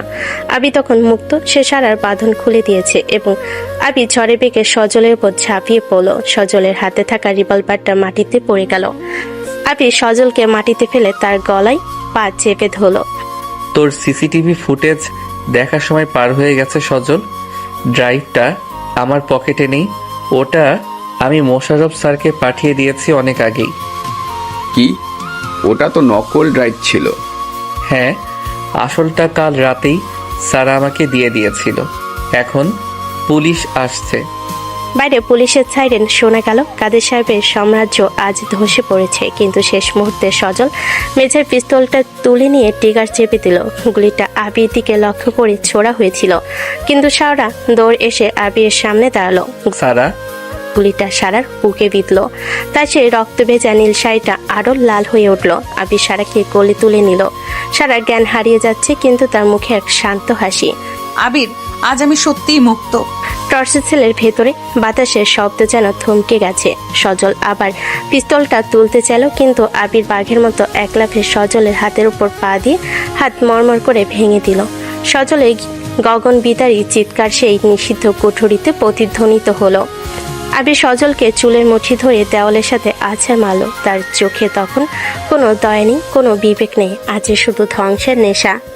আবির সজলের গলায় পা দিয়ে চেপে ধরল। সজলের শ্বাস আটকে আসছে, তার চোখের মনি উল্টে যাচ্ছে। আবির ঝুঁকে পড়ে সজলের কানের কাছে ফিস ফিস করে বলল, তোর বুলেট সারার গায়ে লেগেছে, কিন্তু ক্ষতটা আমার কলিজায় হয়েছে। আজ তোকে পুলিশে দেব না, আজ তোকে আমি নরকে পাঠাবো। আবির লোহার একটা শিকল নিয়ে সজলের গলায় পেঁচিয়ে টান দিতে সজল নিস্তেজ হয়ে এলো। ঠিক তখনই পুলিশের কমান্ডো বাহিনী দরজা ভেঙে ভেতরে ঢুকলো। মোশাররফ স্যার সামনে ছিলেন, তিনি আবিরকে সরিয়ে দিলেন। আবির, থামো। ওকে মেরে তুমি নিজের জীবন নষ্ট করো না। সারার দিকে তাকাও, ওর নিঃশ্বাস এখনো চলছে। দৌড় গিয়ে সারাকে কোলে তুলে নিল। সারার শরীর তখন নিথর, কিন্তু তার ঠোঁট দুটো তখনও কাঁপছে। আবির সারাকে এক নির্জন কোণে নিয়ে গিয়ে শুয়ে দিল। তার নিজের শার্ট ছিঁড়ে সে সারার ক্ষতের উপর চেপে ধরল, যাতে রক্ত বন্ধ হয়। সারা নীল শাড়িটা বুক থেকে সরে গেছে, উন্মুক্ত সেই জায়গাগুলো যেখানে কয়েক ঘন্টা আগে আবিরের কামড়ার আঁচড়ে দাগ ছিল। সারা, চোখ খোলো। তুমি এভাবে যেতে পারো না, আমাদের লড়াই তো মাত্র শুরু হয়েছে। আবির সারাকে আরো নিবিড়ভাবে জড়িয়ে ধরল। সারা রক্তমাখা হাতটা আবিরের গালে ঠেকলো। এক অদ্ভুত ডাক রোমান্টিক পরিবেশ সেখানে তৈরি হলো। মৃত্যুর দরজায় দাঁড়িয়ে তাদের শরীর সেই নিষিদ্ধ টান যেন মরে যায়নি। আবির পাগলের মতো সারার কপালে আর ঠোঁটে চুম খেতে লাগলো। তার অস্ত্র সারার চোখের পাতে পড়ছে।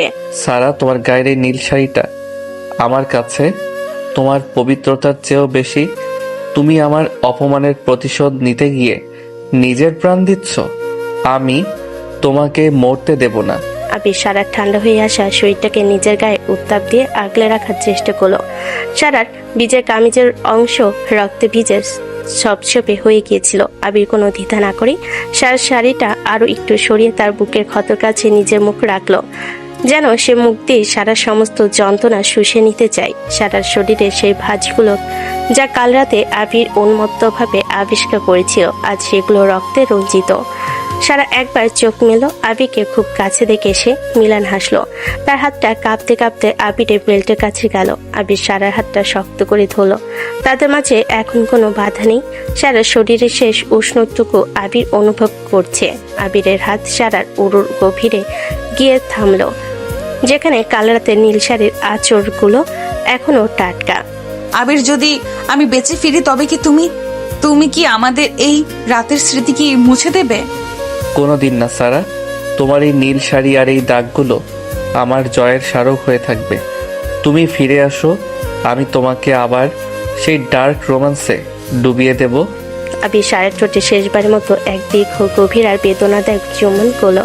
সেই চুম্বনে কোনো স্নিগ্ধতা ছিল না, ছিল এক আদিম হাহাকার। সারা অজ্ঞান হয়ে গেল। আবির সারাকে পাজকলা করে দৌড়ে তুলে নিল অ্যাম্বুলেন্সের দিকে। হাসপাতালে সারাকে দ্রুত ওটিতে নিয়ে যাওয়া হলো। বাইরে আবির বসে আছে, তার পুরো শরীর রক্তে মাখা। ঠিক তখনই পুলিশ কাদের সাহেবকে হাতকড়া পরিয়ে করিডোর দিয়ে নিয়ে যাচ্ছিল। কাদের সাহেব আবিরকে দেখে থামলেন। আমার মেয়েকে বাঁচাও, আমি সব হার স্বীকার করছি।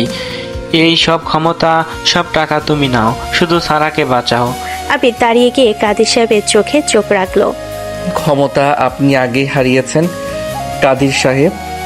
আপনার মেয়েকে বাঁচাবে আপনার উপর আমার ঘৃণা। আমি চাই সারা বেঁচে থাকুক, যাতে ও দেখতে পারে ওর বাবা কত বড় অপরাধী। অপারেশন শেষ করে ডাক্তার বেরিয়ে এলেন, তার চোখে মুখে চিন্তার ছাপ। আবির দৌড়ে গিয়ে তাকে ধরল। অপারেশন সাকসেসফুল, কিন্তু সারা খুব দুর্বল। আর একটা মিরাকেল হয়েছে। কি মিরাকেল ডাক্তার? সারা কনসিভ করেছে, ও প্রেগনেন্ট। গুলির আঘাতে বাচ্চাটার ক্ষতি হতে পারত, কিন্তু অলৌকিকভাবে ও বেঁচে গেছে। তবে সারার অনেক রেস্ট দরকার। আবিরের পায়ের নিচ থেকে যেন মাটি সরে গেল। সেই বাগান বাড়ির নিষিদ্ধ রাত, সেই ডাক রোমাঞ্চ, সবকিছুর পরিণতি এখন সারার ভেতরে এক নতুন প্রাণে জন্ম দিয়েছে। আবির আইসিইউর কাছের ওপাশ থেকে দেখলো সারা শুয়ে আছে। তার গায়ে এখন হাসপাতালের ড্রেস, কিন্তু তার পাশের টেবিলে ভাঁজ করে রাখা আছে সে রক্তমাখা নীল শাড়ি। আবির আর সারা জীবনে বিষাক্ত অন্ধকার কেটে গিয়ে এখন এক নতুন ভোরের সূচনা হচ্ছে। তবে এই ভোর আর 10টা সাধারণ সকালের মতো নয়। এর প্রতিটি পর্দে লেগে আছে পুরনো রক্ত, ঘাম আর নিষিদ্ধ সেই রাতের তীব্র স্মৃতি। হাসপাতালের সাদা দেওয়ালগুলো যেন সারাকে বিদ্রুপ করছিল। নীল শাড়িটা এখন প্লাস্টিকের প্যাকেটে বন্দি, কিন্তু সারা শরীরের প্রতিটি কোষে এখনো সে রাতে আবিরে স্পর্শ জীবন্ত। কাদের সাহেব গত কয়েকদিন ধরে হাসপাতালের করিডোরে একা বসে থাকেন। তার দামি স্যুট এখন কুঁচকে গেছে, ক্ষমতার দম্ভ ধুলোই মিশেছে। নিজের মেয়ের এই অবস্থা আর আবিরের তেজটাকে এক চরম সত্যের মুখোমুখি দাঁড় করিয়েছে। টাকা দিয়ে সব কেনা গেলেও নিজের মেয়ের জীবন আর সম্মান ফেরানো যায় না। হাসপাতালের ভিআইপি কেবিন, সারা চোখ মেলেছে, তবে সে এখনো খুব দুর্বল। আবির জানালার পাশে দাঁড়িয়ে বাইরের বৃষ্টির দিকে তাকিয়ে আছে। কাদের সাহেব ধীর পায়ে কেবিনে ঢুকলেন। তার হাতে কোনো ফাইল নেই, কোনো দাপট নেই। তিনি সরাসরি আবিরের সামনে গিয়ে দাঁড়ালেন।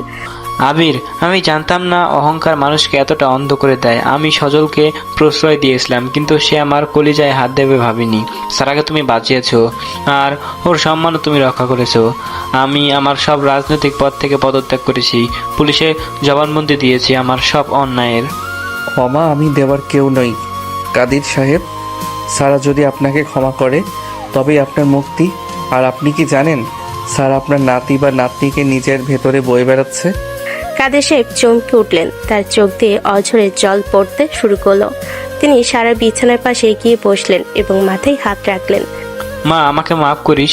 আমি তোকে সুখী দেখতে চেয়েছিলাম, কিন্তু পথটা ভুল ছিল। তোরা বিয়ে করবি, আমি ধুমধাম করে তোদের বিয়ে দেব। সারা মিলান হেসে আবিরের দিকে হাত বাড়িয়ে দিল। বাবা, থুমথাম চাই না। আমি শুধু চাই আবির আর আমার এই সন্তান যেন একটা সুন্দর পৃথিবীতে বড় হয়। 1 মাস পর সারা এখন পুরোপুরি সুস্থ। কাদের সাহেবের বিশাল বাগান বাড়ি আজ আবার আলোয় সেজেছে, তবে এবার কোনো রাজনৈতিক ষড়যন্ত্রের জন্য নয়, বরং এক রাজকীয় বিয়ের জন্য। আবির আর সারার বিয়ে। আবির এখন মোশাররফ স্যারের তত্ত্বাবধানে এক বড় প্রজেক্টে কাজ করছে। বিয়ের আগের রাত সারা তার ঘরে এক বসে সেই নীল শাড়িটার দিকে তাকিয়ে আছে, যেটা আবির পরিষ্কার করে পাঠিয়েছে। শাড়িটার বুক থেকে রক্তের দাগ চলে গেছে, কিন্তু ছিঁড়ে যাওয়া আঁচলটা এখনো সেই রাতের সাক্ষী। ঠিক তখনই আবির জানালা দিয়ে চুপি চুপি ঘরে ঢুকলো। আবির, তুমি এখানে কেন? বিয়ের আগে দেখা করা মানা। আবির সারার খুব কাছে গিয়ে তার কোমর জড়িয়ে ধরলো। মানা তো অনেক কিছুই ছিল সারা, আমাদের সম্পর্কের শুরুটাই তো হয়েছিল নিয়ম ভেঙে। এই নীল শাড়িটা দেখে কি ভাবছো? ভাবছি এই শাড়িটা আমাদের ঘৃণার শুরু ছিল, আর আজ এটা আমাদের ভালোবাসার শেষ ঠিকানা হতে যাচ্ছে। আবির সারার কপালে তার তপ্ত ঠোঁট ছোঁয়ালো। সারা শরীরের প্রতিটি ভাঁজ আজ আবার আবিরের স্পর্শে জেগে উঠেছে। আবির সারা ব্লাউজে ফিতে ধরে একটু টান দিল। সারা শরীর আবার সে নিষিদ্ধ দহনে কাঁপতে শুরু করলো। কালকের পর তুমি পুরোপুরি আমার হবে সারা, আর কোনো লুকোচুরি থাকবে না। তোমার ভেতরের ওই ছোট প্রাণটা আমাদের এই ডার্ক রোমান্সের শ্রেষ্ঠ উপহার। বিকেলের পড়ন্ত রোদ। কাজী সাহেব বসেছেন। আবির পরেছে সাদা শেরওয়ানি, আর সারা পরেছে সে বিখ্যাত নীল শাড়ি। তবে এবার সেটা সোনার গহনা আর চন্দনের ফোটে এক রাজকীয় রূপ নিয়েছে। পুরো স্কুল গ্যাং সেখানে উপস্থিত। রাতুল, সিয়ামরিয়া সবাই আনন্দ করছে। বলুন কবুল। আবির সবার চোখের দিকে তাকিয়ে বলে কবুল। সারা চোখের জল আড়াল করে বলে কবুল। পুরো বাড়ি হই হুল্লোড়ে ফেটে পড়ল। কাদের সাহেব আর মোশাররফ স্যার কোলাকুলি করলেন। ক্ষমতার, দম্ভ আর মেধার লড়াই আজ এক পরিবারে পরিণত হলো। রাত 12টা। বাসর ঘরটি শ্বেত শুভ্র ফুল আর মোমবাতির আলোয় সাজানো। সারার বিছানার মাঝখানে বসে আছে। আবির ঘরে ঢুকে দরজা লক করে দিল। সে ধীর পায়ে সারার দিকে এগিয়ে এলো। ঘরের আবছা আলোয় সারাকে এক স্বর্গীয় অপসরী মনে হচ্ছে। আজ আর সজল নেই, কোনো আগুন নেই, কোনো মৃত্যু ভয় নেই। আজ শুধু তুমি আর আমি। আবির সারার ঘুমটা সরিয়ে মুখটা দুহাতে তুলে ধরলো। সারার ঠোঁট কাঁপছে। আবির আলতো করে সারার ঠোঁটে চুমু খেলো। এবারে চুম্বনে কোনো প্রতিহিংসা নেই, আছে কেবল অগাধ ভালোবাসা। আবির সারা নীল শাড়ির আঁচলটা ধীরে গতিতে কাঁধ থেকে নামিয়ে দিল। সারা নগ্ন কাঁধে এখনো সেই কালশিটে দাগটা হালকা হয়ে আছে। আবির সেখানে পরম মমতায় মুখ রাখলো। উফ আবির, তুমি এখনো সেই বুনো রয়ে গেলে। তোমার জন্য আমি সবসময়ই বুনো থাকবো সারা। এই নীল শাড়িটা আজ আমি নিজের হাতে খুলবো, যেমনটা সেই রাতে পরিস্থিতি কেড়ে নিয়েছিল। আবির খুব সাবধানে সারা শাড়ির প্রতিটি ভাঁজ খুলে ফেল। সারা আবিরের প্রশস্ত বুকের উপর নিজেকে সঁপে দিল। নীল শাড়িটা এবার বাসর ঘরে ফরাস থেকে নিচের মেঝের উপর লুটিয়ে পড়লো। আবির সারার সন্তান সম্ভব পেটে হাত রাখলো এবং সেখানে একটি পবিত্র চুম্বন করলো। তুমি আমার রাজকুমারী ছিলে, আছো এবং থাকবে, আর আমাদের এই সন্তান হবে আমাদের যুদ্ধের জয়তিলক। অন্ধকারে তাদের শরীরের মিলন এক মহাকাব্যের রূপ নিল। সেই রাতে সেই ডাক রোমাঞ্চ আজ এক পবিত্র বন্ধনে পূর্ণতা পেল। বাসর ঘরের নিস্তব্ধতায় কেবল শোনা যাচ্ছিল তাদের আনন্দ অশ্রু আর দীর্ঘশ্বাসের শব্দ। সকালবেলা আবির আর সারা বারান্দায় দাঁড়িয়ে সূর্যোদয় দেখছে। কাদের সাহেব নিচে বাগানে হাঁটছেন। আবির সারার কাঁধে হাত রাখলো। আবির, আমরা কি সবসময় এমন থাকবো? থাকবো সারা, কারণ আমাদের ভিতটা অনেক শক্ত। আমরা একে অপরের অন্ধকার দেখেছি, তাই আমাদের আলোটা এখন অনেক বেশি উজ্জ্বল। বিয়ের পর 8 মাস কেটে গেছে। সারা এখন কাদের ভিলার রাজকীয় আভিজাত্য ছেড়ে আবিরের সাথে মোশাররফ স্যারের দেওয়া একটা ছোট্ট ফ্ল্যাটে থাকে। কাদের সাহেবের সব সম্পত্তি এখন সরকারি বাজেয়াপ্ত হওয়ার প্রতিক্রিয়ায়, তাই সারা নিজের ইচ্ছেতে এই সাধারণ জীবন বেছে নিয়েছে। আবির এখন একটা ইঞ্জিনিয়ারিং ফার্মে ইন্টার্নশিপ করছে। দিনের বেলা হাড়ভাঙ্গা খাটুনি আর রাতে সারার যত্ন, সব মিলিয়ে আবিরের জীবন এখন দায়িত্বের জালে বন্দি। ভোর 6টা। ছোট্ট রান্নাঘরে সারা চুল্লা জ্বালানোর চেষ্টা করছে। তার চোখে মুখে ঘুমের ঘোর। পেট এখন হালকা উঁচু ভাব লক্ষ্য করা যায়। আবির পেছন থেকে সে সারাকে জড়িয়ে ধরল। তার চিবুক সারার কাঁধে। আজও রান্নার ঝামেলা করছো কেন? আমি তো বলেছি বাইরে থেকে নাস্তা নিয়ে আসবো। বাইরের খাবার খেয়ে আমার ছেলের শরীর খারাপ হোক সেটা চাও? আর শোনো আবির, তোমার বেতন তো এখনো হয়নি, আমাদেরকে একটু হিসাব করে চলতে হবে তো। আবির সারা ঘাড়ে একটা ছোট্ট কামড় দিয়ে বলে, ইস, নেতার মেয়ে এখন পুরাই হিসাব রক্ষক হয়ে গেছে। তাও খুন্তিটা দাও, আমি করছি। আবির সারাকে সরিয়ে দিয়ে নিচে রান্না শুরু করলো। সারা অপলক চোখে তাকিয়ে রইল তার এই হিরোর দিকে। একসময় যার সাথে ঝগড়া না করলে দিন কাটতো না, আজ তাকে ছাড়া এক মুহূর্ত কল্পনা করা যায় না। আবির সারাকে নিজের কাছে টেনে নিয়ে তার কপালে এক দীর্ঘ চুমু খেল। শহরের কেন্দ্রীয় কারাগার কাদের সাহেব আজ ঘানি ভাঙছেন। তার চোখে জ্যোতি হারিয়ে গেছে। ঠিক তখনই তার সাথে দেখা করতে এলো তার এক পুরনো আইনি পরামর্শদাতা। স্যার, সজল কিন্তু জামিনে বেরিয়ে গেছে। সে এখন আন্ডারগ্রাউন্ডে, আর সে আবিরের উপর নজর রাখছে। সে চায় সারার এই সন্তান যেন পৃথিবীর আলো না দেখে। কাদের সাহেব জেলে লোহার শিকল ধরে হাহাকার করে।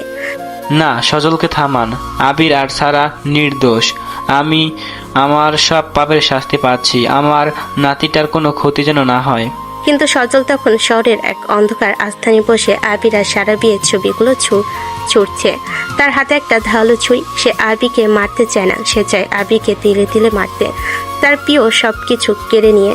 বিকালবেলা আবি সারাকে নিয়ে ডাক্তারের কাছে যায়। সারা আজ আবার সেই পুরনো নীল শাড়িটা পরেছে। আবি চেয়েছিল সে যেন আজ নীল শাড়ি পরে আসে।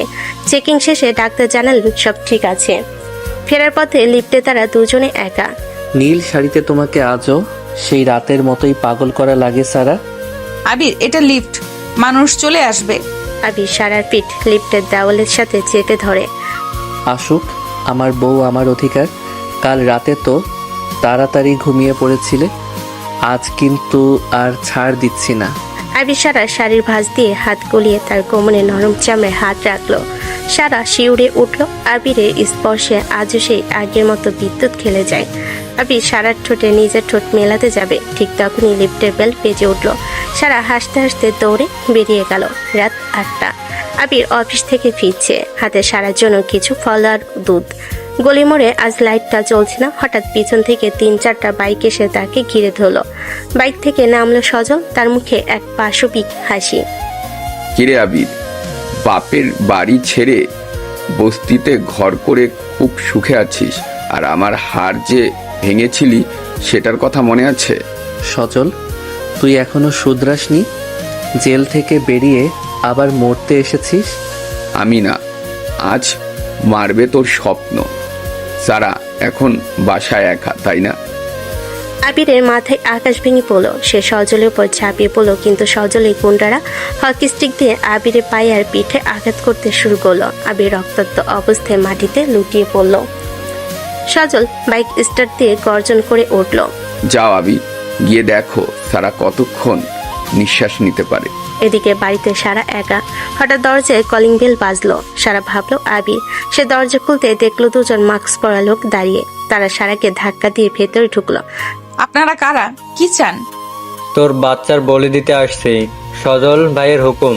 সারা চিৎকার করতে চাইল, কিন্তু তারা সারার মুখ চেপে ধরলো। তারা সারাকে সোফার উপর ধাক্কা দিয়ে ফেলে দিল। সারার পেটে প্রচন্ড আঘাত লাগলো। সে যন্ত্রণায় কুঁকড়ে গেল। ঠিক তখনই রক্তাক্ত অবস্থায় আবির টলতে টলতে ঘরে ঢুকলো। তার হাতে একটা ভাঙ্গা ইটের টুকরো। আমার পরিবারে হাত দেওয়ার সাহস তোদের কিভাবে হলো? আবিরের চোখের সামনে তখন অন্ধকার নেমে এসেছে। নিজের শরীরে রক্ত মাটিতে টপ টপ করে পড়ছে। কিন্তু সেই যন্ত্রণার চেয়েও বড় যন্ত্রণা হলো সারার আর্তনাদ। সজলে পাঠানো লোকগুলো যখন সারার উপর চড়াও হয়েছে, তখন আবিরের ভেতরে শান্ত ছেলেটা এক হিংস্র পশুতে পরিণত হলো। ঘরের ভেতর তখন ধস্তাধস্তি চলছে। সারা সোফার এক কোণে পড়ে নিজের পেটটা দুহাতে আগলে রেখেছে। তার চোখে মুখে মৃত্যু ভয়। আবির দরজার সামনে দাঁড়িয়ে আছে। তার কপাল দিয়ে রক্ত গড়িয়ে পড়ছে। এক চোখ বন্ধ হয়ে গেছে, কিন্তু তার হাতে ধরা সেই ভাঙ্গা ইটের টুকরোটা এখন তার একমাত্র অস্ত্র। আবির কোনো কথা না বলে সরাসরি প্রথম গুন্ডাটার উপর ঝাঁপিয়ে পড়লো। ইটের আঘাতে লোকটার মাথা ফেটে গেল। অন্য গুন্ডাটা বড় একটা ছুরি বের করে আবিরের দিকে তেড়ে এলো। আবির জানতো সে আজ দুর্বল, তার শরীরে শক্তি কম, কিন্তু তার পেছনে সারা আছে, তার ভালোবাসা আর তার অনাগত সন্তান আছে। আমার পরিবারের দিকে তাকালে তোদের কলিজা টেনে বের করে নেব।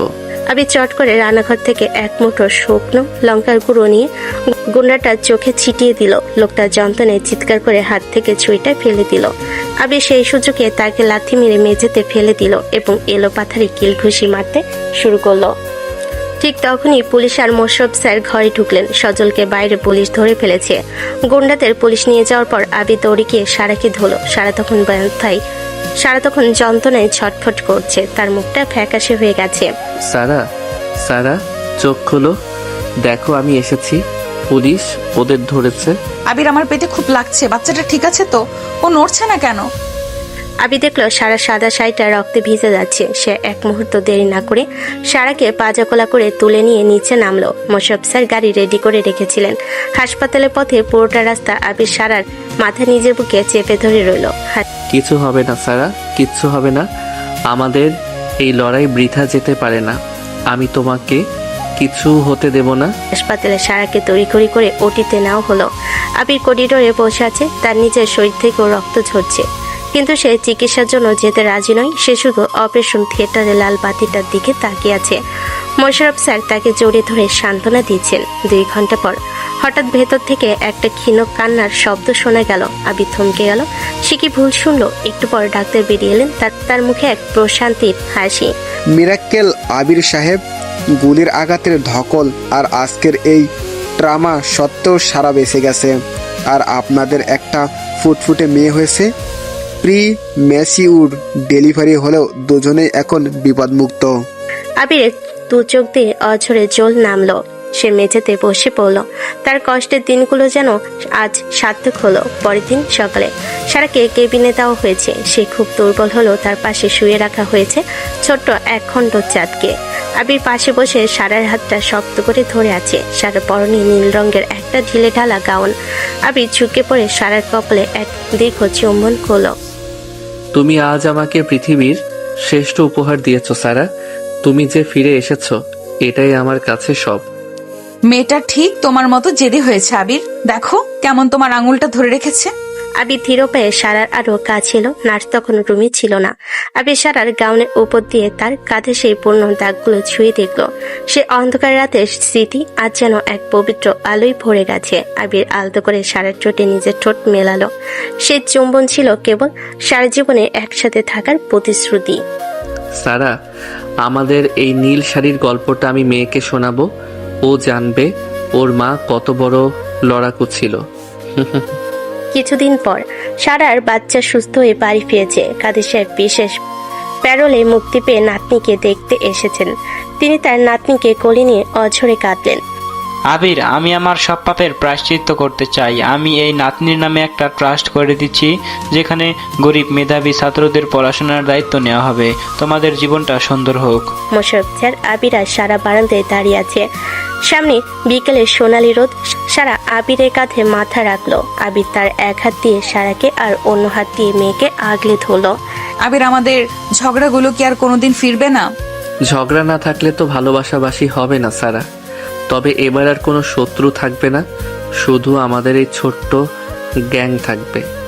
এভাবেই এক ব্যাক বেঞ্চার আর এক পলিটিক্যাল প্রিন্সেসের গল্প পূর্ণতা পেল। ঘৃণা থেকে শুরু হওয়া সেই পথ আজ ভালোবাসার এক বিশাল মোহনায় এসে মিশেছে, যেখানে শুধু শান্তি আর আগামী স্বপ্ন। বিয়ের কয়েক বছর কেটে গেছে। আবির এখন শহরের প্রতিষ্ঠিত ইঞ্জিনিয়ার, কিন্তু তার চাল বলন এখনো সেই আগের মতোই সাদামাটা। সারা এখন আর সেই অহংকারী নেতার মেয়ে নয়। সে এখন সফল নারী উদ্যোক্তা, যে দুস্থ মেয়েদের নিয়ে কাজ করে। তবে একটা জিনিস এখনো বদলায়নি, তাদের সেই খুনসুটি আর রোমান্স। তাদের সেই ছোট্ট মেয়ে আয়রা এখন পুরো বাড়ির প্রাণ। আজ তাদের বিবাহ বার্ষিকী, আর এই বিশেষ দিনটি পালন করার জন্য আবির সারাকে নিয়ে সেই পুরনো স্কুল গেটের সামনে এসে দাঁড়িয়েছে, যেখানে তাদের ঝগড়া শুরু হয়েছিল। রাত তখন 8টা। স্কুলের গেট বন্ধ, কিন্তু দারুণ কাকা আবিরকে জেনে বলে গেটটা খুলে দিয়েছে। আবির আর সারা স্কুলের সেই কৃষ্ণচূড়া গাছের নিচে দাঁড়িয়ে আছে। সারার পরনে আজও সেই গাঢ় নীল রঙের জামদানি শাড়ি, যা আবিরের সবচেয়ে প্রিয়। সারা আবিরের হাত ধরে। আবির, আজ এই বিশেষ দিনে এখানে কেন আনলে? মেয়েটাকে বাসায় রেখে এসেছি, ও নিশ্চয়ই কান্নাকাটি করছে। আরে বাবা, মোশাররফ স্যার আর মা আছেন তো। আজ শুধু আমি আর তুমি। মনে আছে সারা, এই ঠিক এই জায়গাটাতে দাঁড়িয়ে তুমি আমাকে ফকিন্নি বলেছিলে? সারা হাসতে হাসতে আবিরের বুকে একটা কিল মেরে বলে, তুমি এখনো সেই পুরনো কথা মনে করে আছো? আমি তো তখন জানতাম না যে এই ফকিন্নি ছেলেটাই একদিন আমার মনের রাজা হয়ে বসবে। আর আমি ভাবতাম এই অহংকারী মেয়েটাকে যদি কোনোদিন সাইকেলের পেছনে বসাতে পারি তবেই আমার জীবন সার্থক। আজ কি একবার বসবে? আবির তার পুরনো সেই নীল সাইকেলটি বের করলো যেটা সে যত্নে সারিয়ে রেখেছে। সারা হেসে তার দামি জুতো জোড়া হাতে নিয়ে শাড়ি সামলে সাইকেলের ক্যারিয়ারে বসলো। আবির পুরো স্কুল মাঠ ঘুরে বেড়াতে লাগলো আর সারা তার পিঠে মাথা রেখে গান গাইতে শুরু করলো। সাইকেল চালানো শেষে তারা দুজনে চুপি চুপি তাদের পুরনো ক্লাস 7-এর রুমে ঢুকলো। জ্যোৎস্নার আলো জানালার গ্রিল দিয়ে ঢুকে বেঞ্চের উপর আলপনা তৈরি করেছে। আবির গিয়ে সারা সেই পুরনো ফার্স্ট বেঞ্চে বসলো। সারা, মনে আছে সেই ডায়েরি চুরির কথা? আজ তোমার সেই ডায়েরিটা কোথায়? সারা আবিরের খুব কাছে গিয়ে তার গলা জড়িয়ে ধরলো। ডায়েরিটা হারিয়ে গেছে আবির, কিন্তু সেই ডায়েরির পাতায় লেখা সব স্বপ্ন আজ সত্যি হয়েছে। তুমি কি জানো, আমি ডায়েরির শেষ পাতায় লিখেছিলাম আবিরকে আমি ঘৃণা করতে চাই, কিন্তু কেন জানি পারি না। আবির সারার কোমর ধরে তাকে নিচের দিকে টেনে নিল। অন্ধকারের মাঝে সারা নীল শাড়ির আঁচলটা নিচে লুটিয়ে পড়লো। আবির সারার কানে ফিস ফিস করে বলল, ঘৃণা থেকে শুরু হওয়া গল্পগুলোই আসলে সবচেয়ে বেশি রোমান্টিক হয়। আবির সারার ঠোঁটে নিজের ঠোঁট মেলালো। এই শূন্য ক্লাসরুমে যেখানে তাদের যুদ্ধ শুরু হয়েছিল, আজ সেখানে শুরু হলো এক অন্তত ভালোবাসার অধ্যায়। বাড়ি ফেরার পর আয়রা ঘুমিয়ে পড়েছে। কাদের সাহেব আর মোশাররফ স্যার বারান্দায় বসে দাবা খেলছে।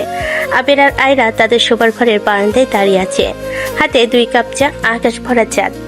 সারা, মাঝে মাঝে বিশ্বাস হয় না যে আমরা এতটা পথ একসাথে পাড়ি দিয়েছি। কত চড়াই উতরাই, কত রক্ত, কত চোখের জল। সবই দরকার ছিল আবির। ওই কষ্টগুলো না থাকলে আজ এই সুখের কদর আমরা বুঝতাম না। আচ্ছা, তুমি কি এখনো আমাকে সেই আগের মতো এই ডার্ক রোম্যান্সের ভয় দেখাবে?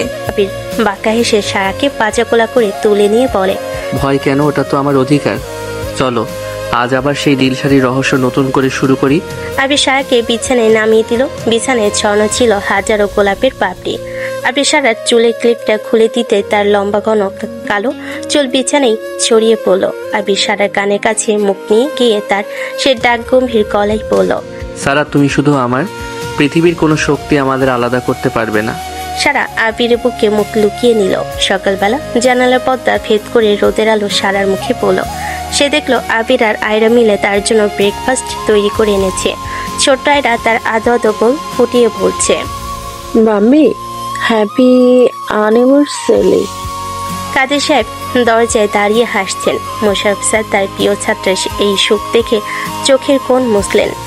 সারা, জীবনের এই ব্যাক বেঞ্চটা কিন্তু বেশ ভালো, তাই না? হ্যাঁ আবির, আমি সারা জীবন এই ব্যাক বেঞ্চে তোমার পাশে বসে থাকতে চাই। আমাদের স্কুল গ্যাং কোনোদিন শেষ হবে না। এভাবে শেষ হলো আবির আর সারার সেই নস্টালজিক রোমান্টিক আর থ্রিলারের ঠাসা দীর্ঘ যাত্রা। স্কুল জীবনে দুষ্টামি, কৈশোরের জেদ আর যৌবনে গভীর প্রেম, সব মিলে তারা তৈরি করলো এক অনন্য মহাকাব্য, যে গল্পের শেষটা কোনোদিন হবে না, কারণ ভালোবাসা চিরকাল বেঁচে থাকে মানুষের স্মৃতিতে।